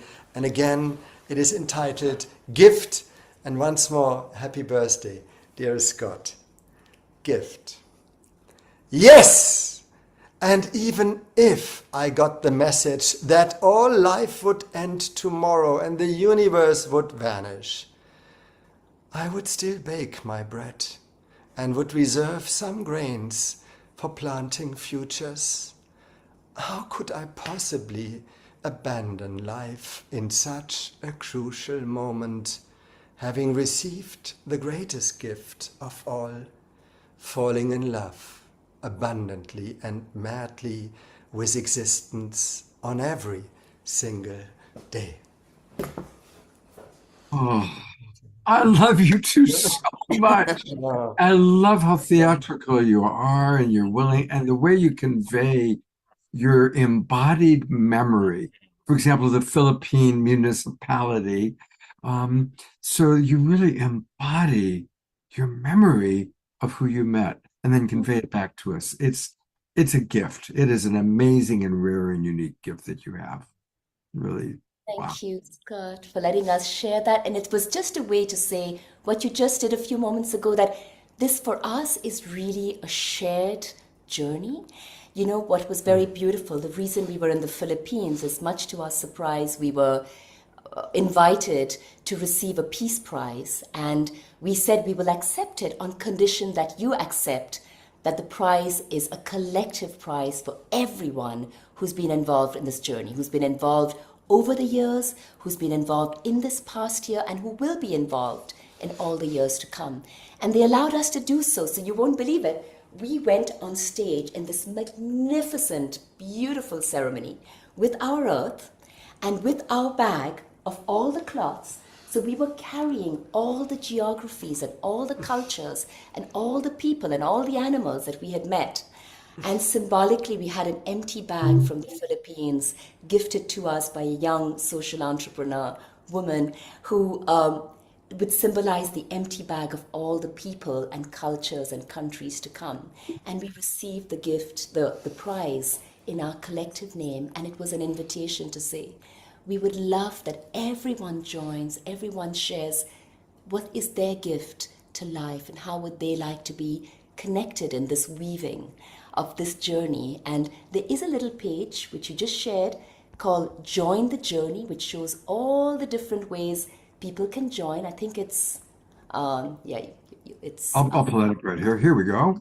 pull it Right. up, and we would love to hear. Yes, it's, I believe, under Right in the One middle. Home University. Just if you yes, right there. Number is 2. Number 2. Join the journey, and it gives all kinds of ways that people can join by just sharing the story, by sharing their responses, their comments, by sharing their gifts, by hosting us, by becoming their organization, becoming a home for humanity. Or by participating in the events that we do online in each and every country. We call them On-site. Earth Citizens Agoras, on-site and online.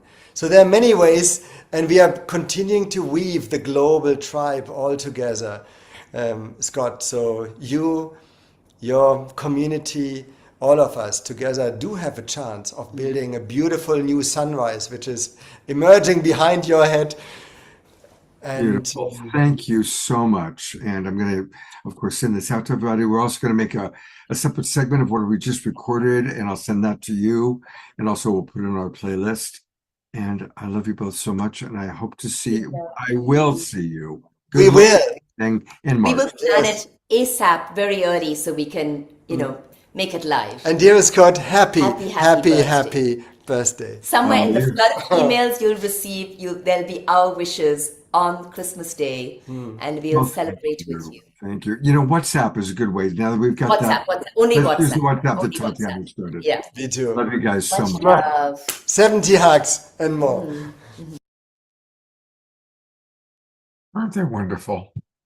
I didn't know they were going to do the little theatrical thing. I thought we were kind of wrapping up because it's 20 minutes.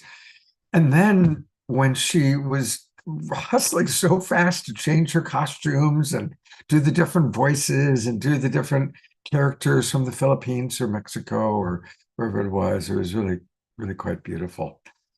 So I hope you all enjoyed that. I'd love to see some comments. So, pop into the chat box.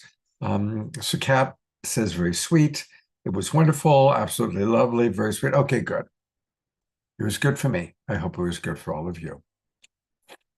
Well, drum roll, please. We are going to start a new section that I've just kind of dreamed up for the Global Peace Tribe. We've really become a family, or as DR likes to say, a framily. That's a combination of friends and family, framily. And so it would be wonderful for us to get to know all of you a little bit better. Because each of you have an amazing story. Each of you have, what brought you to the awakening world. And so Susan Blomquist has volunteered to be our first example of, I'll have to come up with a name for it, but it's kind of like get to know our community better type of a thing. And, but she asked that we pre-record it because she is still shy. And I actually really like that the very first person is Susan, because Susan is someone who's on the shy side. So this is a pre-record I did with her about a week ago. And the first example of hopefully many of get to know our community. And we'll start by getting to know Susan Blomquist.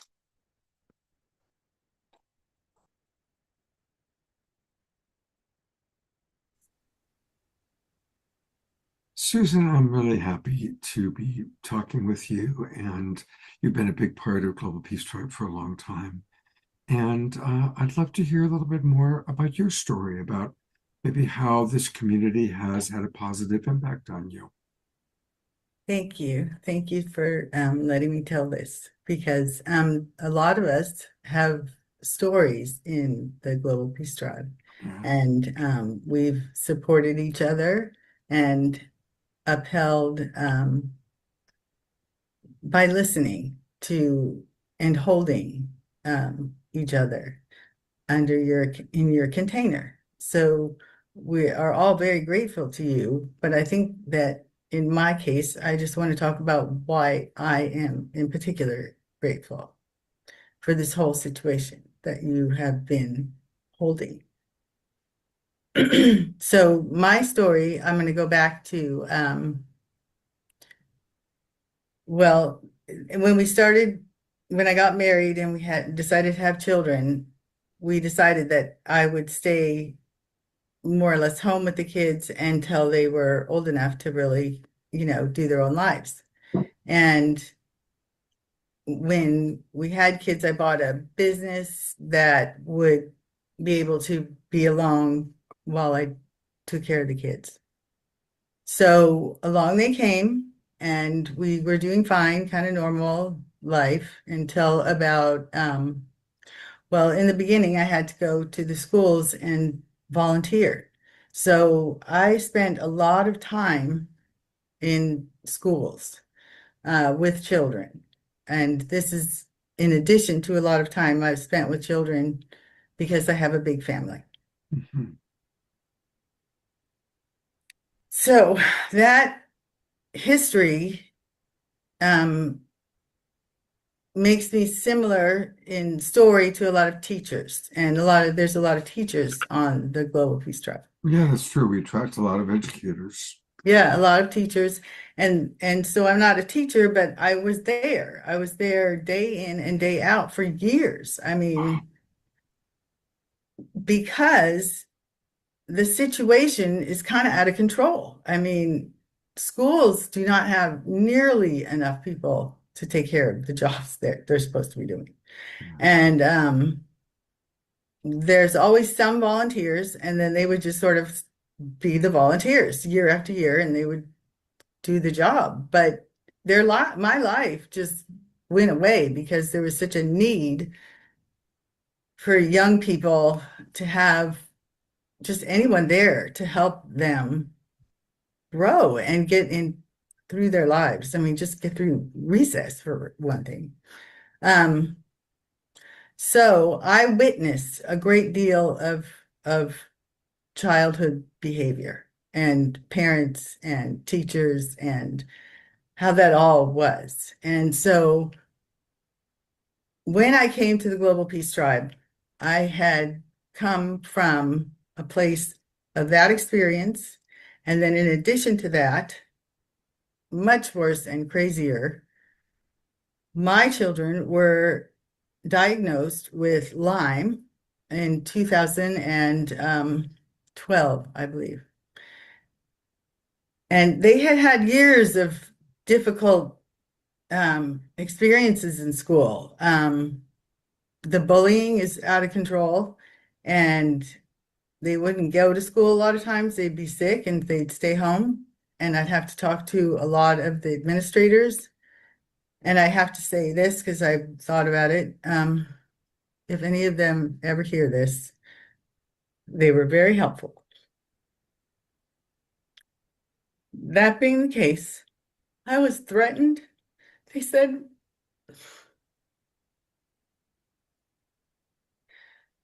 the CDC decided that there was no Lyme in Colorado.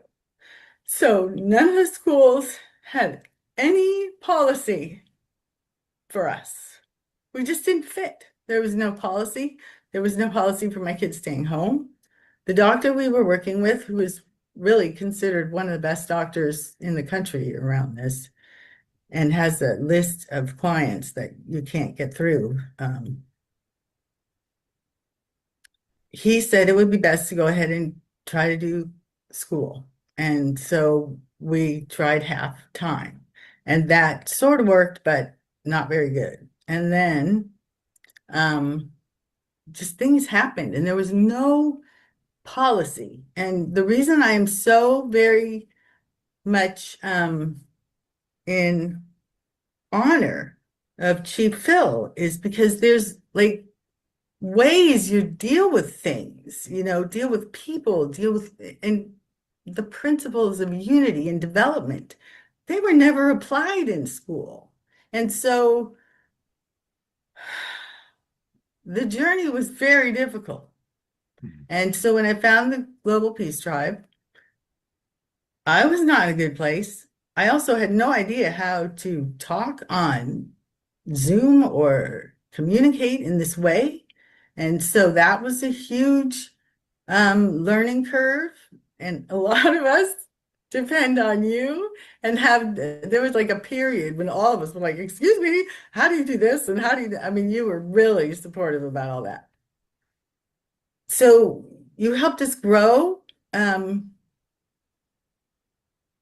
in the way of communicating in the new modern way, right? Like we grew up and we communicated person to person, and school is person to person. Kids, it's face to face. I mean, you just never do this. So, being able to mature, being able to be with other people who've had really difficult times, and having that camaraderie and your care for all of us, it's made the difference between me being able to function well, and even was able to develop my company through people that I met through your tribe, which is like a spiritual world. And I didn't expect, I looked when I first came to the Global Peace Tribe, I was thinking maybe I'd find people that would help. And they did. And this whole journey I've taken was because of open-minded people that came through your show.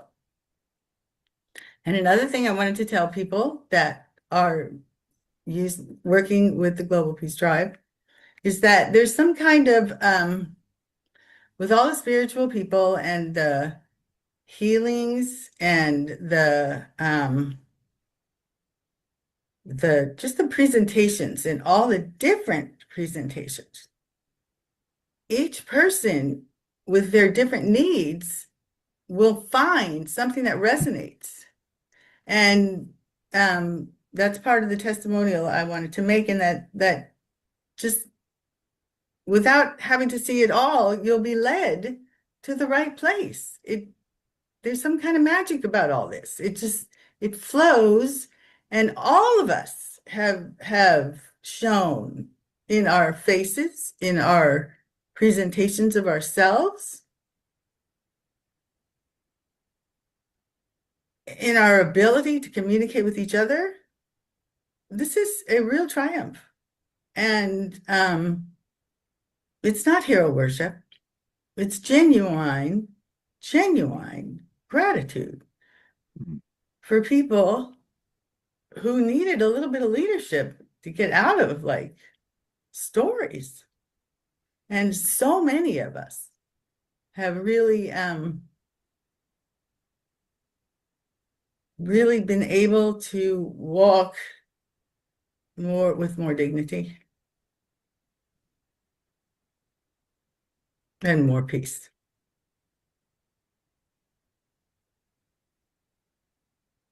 Well, thank you, Susan, for sharing all that. That touches my heart and is very gratifying, very inspiring. And it's beautiful because you're inspiring me, and the whole purpose of the Awakening World and the Global Peace Tribe is to inspire others, because there's a lot of hard stuff going on in the world. And I really appreciate you represent a part of society that gets forgotten. Women who have dedicated themselves to their children, sometimes dedicated themselves to families or even husbands who don't respect them or appreciate them or take good care of them. And all the contributions you made going to those schools and contributing to those children. And I do believe, when this life is over, we have a panoramic life review and we see the impact that we made on people. And there were children then who you contributed to their life, and they have been able to stay in touch with you. They don't know how to reach you. But when this life is over and you're having your panoramic life review, you're going to have a lot of wonderful things. I remember little Johnny. Oh, I remember that time with Susie. And things that you did, helping them to feel understood, helping them to learn, helping them in wonderful ways that contributed to their lives. So, yeah. There's that line from the Bible, great shall be your reward in heaven. And that's really where I think part of the reward in heaven is when we can see little things that we did, that random acts of kindness, random acts of support that made life more wonderful for people. And I acknowledge you and all the other people watching our show right now who have been part of that kind of silent part of our great country, who've made beautiful contributions. So I'm glad that the Global Peace Tribe and our Awakening World shows have been a source of inspiration for you and support. And it's been beautiful watching your kind of coming out, turning on your camera and dancing and moving. And so it's beautiful. So thank you very much. And I'm going to make this an ongoing, regular thing where members of the Global Peace Tribe can share their story. As you were saying, so yeah, more and more people, I want them. So invitation. If you enjoyed listening to Susan's story and you want to share your story, let me know and we'll do some more of these. And thank you, Susan. Thank you so much.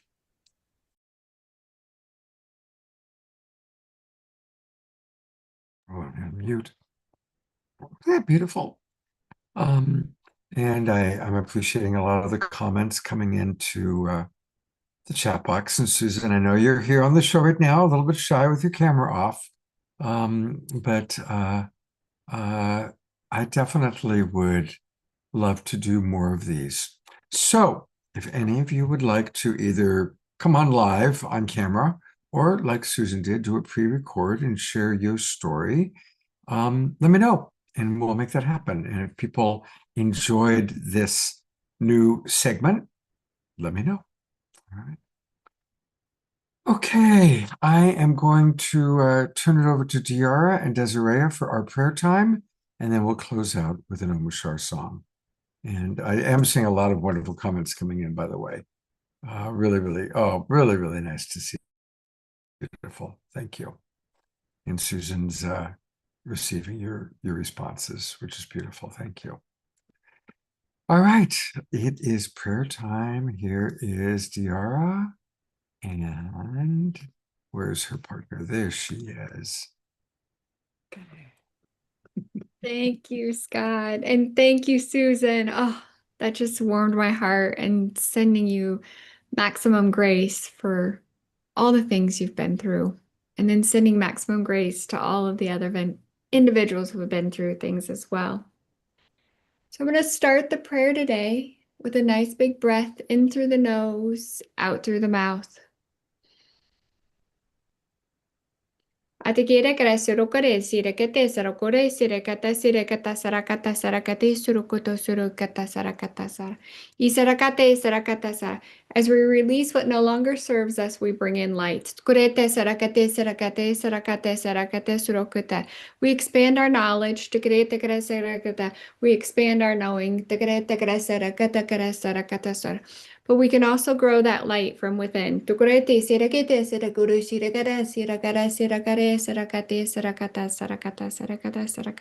angels will help you expand that now.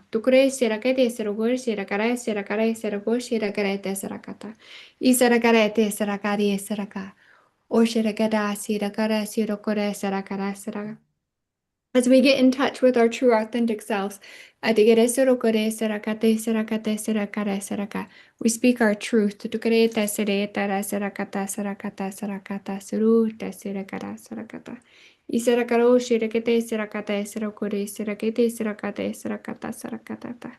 You are blessed. You are loved. It all comes within. We honor you.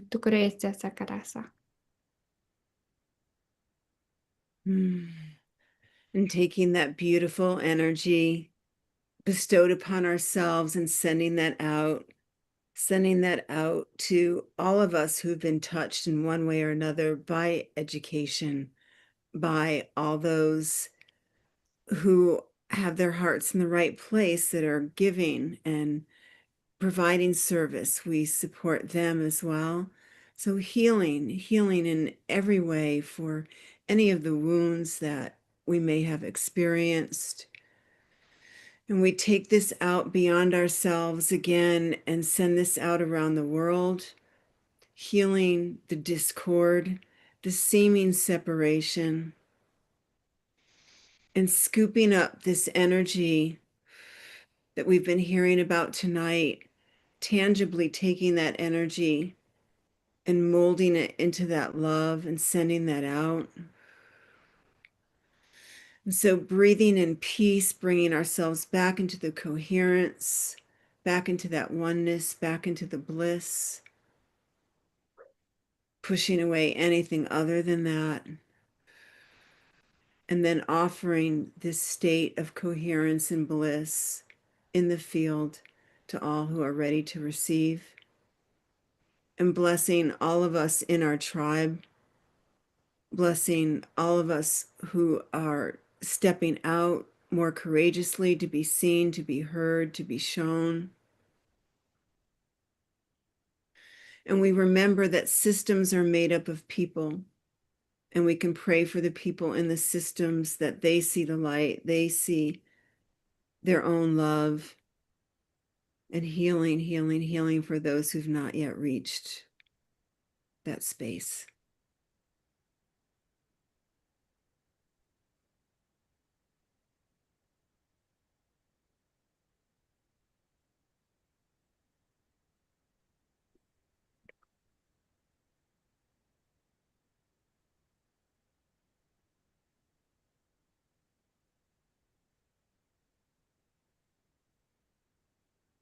Just have a minute of silence, and everybody can put in either in the chat box or silently expressing anything you're holding prayer for. And of course, we pray for all the places in the world where there's violence, hurtful choices impacting innocent people.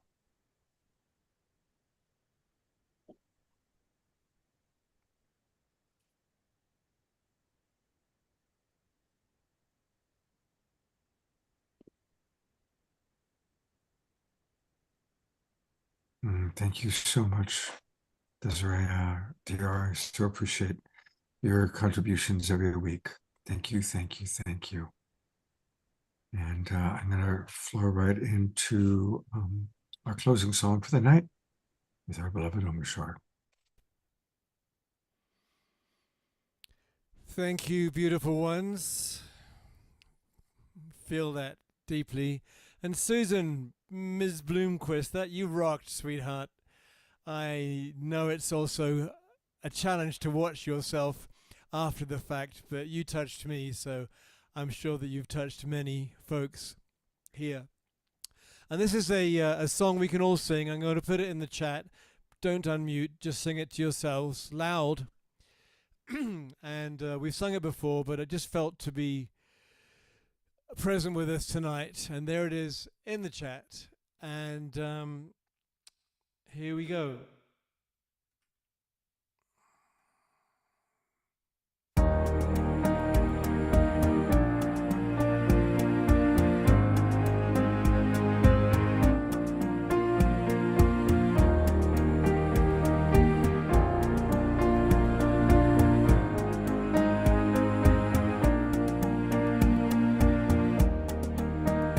Why have we come to earth? Do you remember?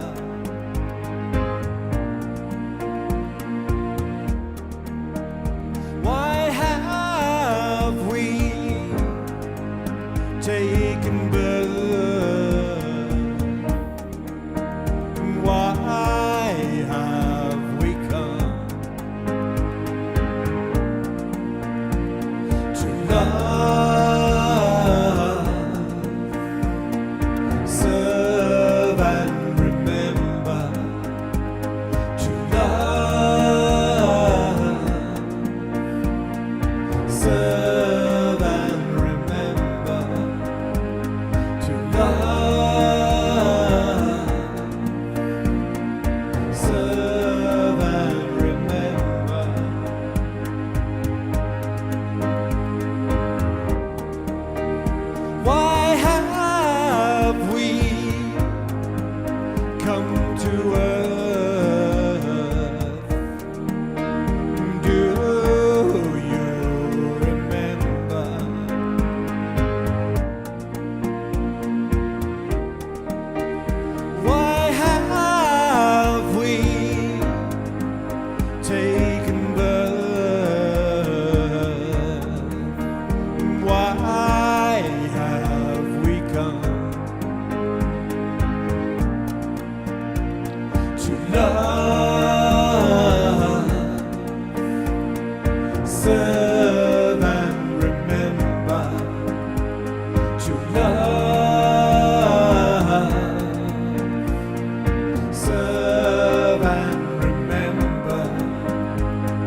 come to earth. Do you remember?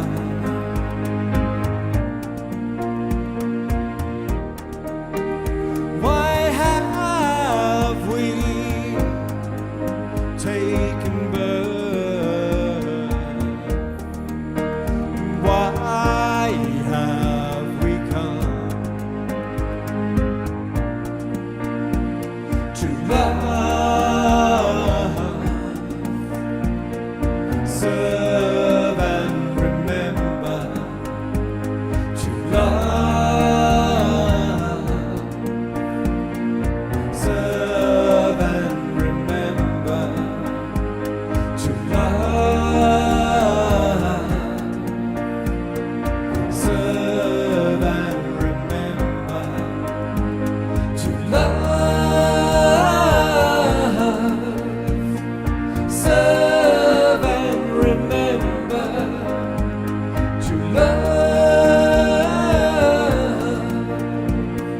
serve and remember. Why have we come to serve and remember?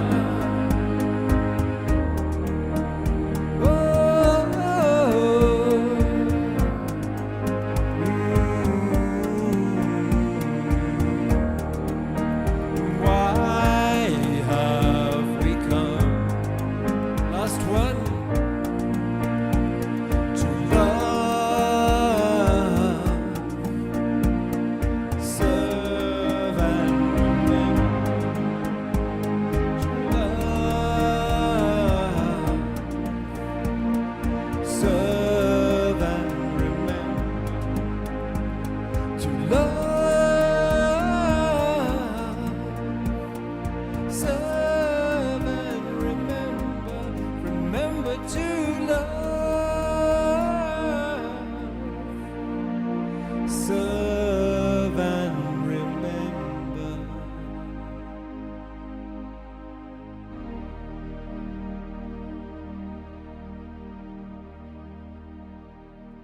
Why have we come?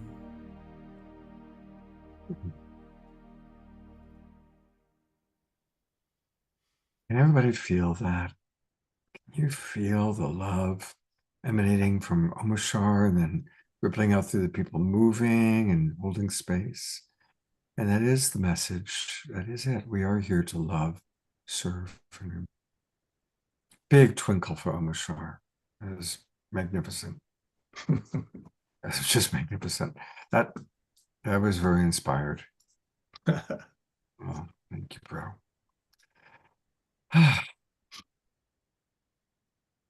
Oh, yes. Maximum grace to Scott and his bi-location.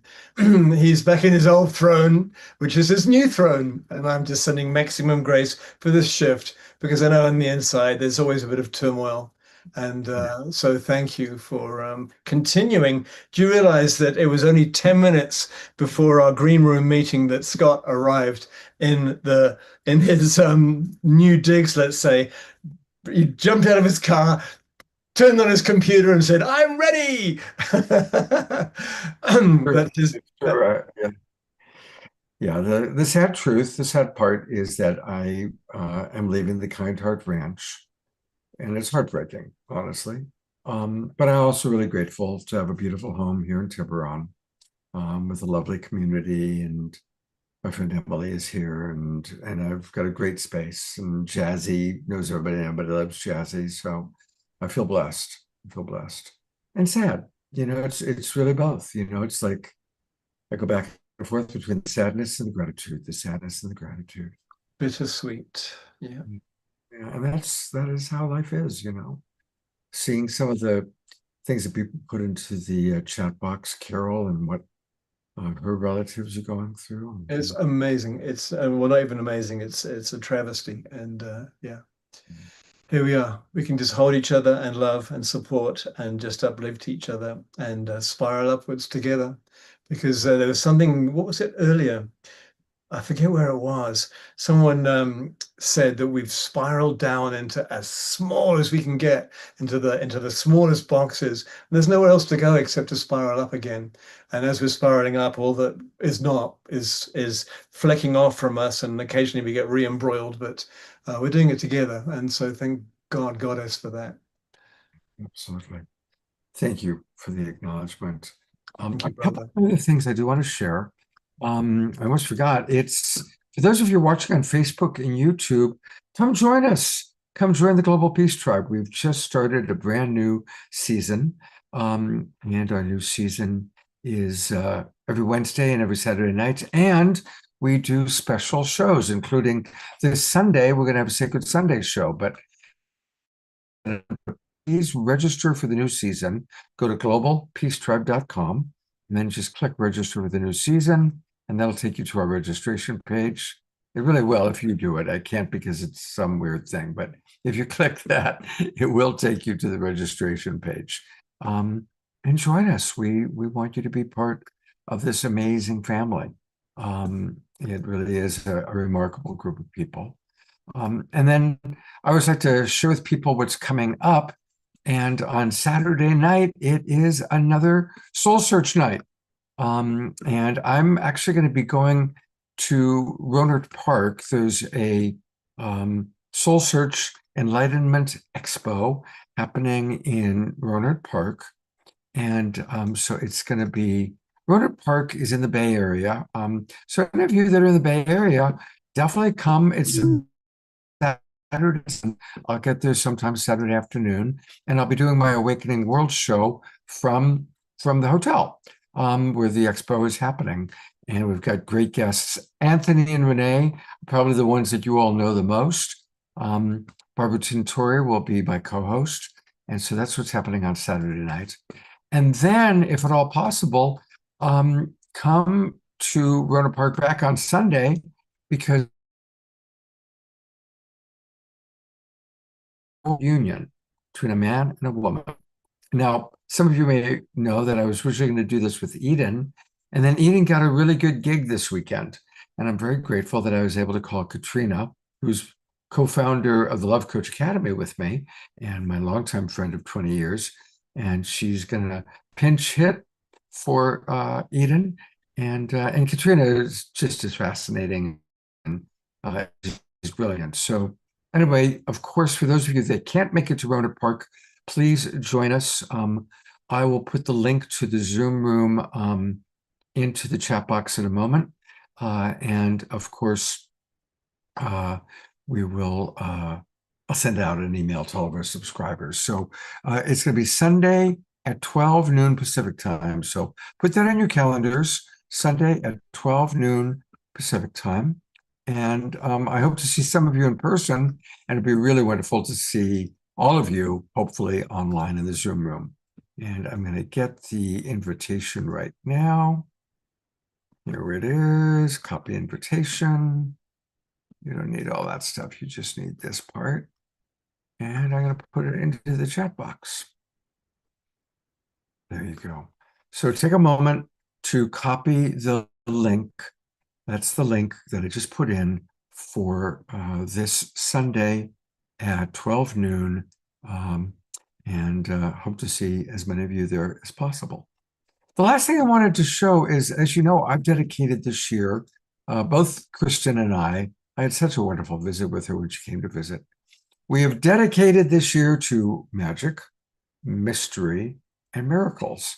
And our dear friend Dorina has created another gorgeous art piece, if you will.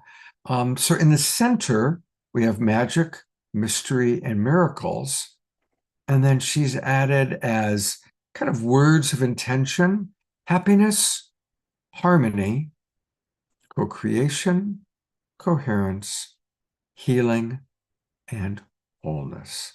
I think it's a beautiful, beautiful image. And I'm so grateful to Dorina. She always comes in and asks wonderful questions and created those beautiful posters for me on my birthday. So thank you, Dorina. You are a wonderful, wonderful member of the Global Peace Tribe. I want to thank Dr. Kat for her wonderful presentation. Is she still with us? I think she might have Gone to bed. gone to bed. And of course, our new friend Jackson Strong. And most of all of you.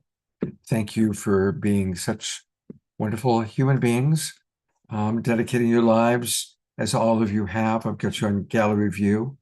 And have a beautiful few days. I hope to see some of you maybe in person on Saturday, and all of you Saturday night online, and again on Sunday.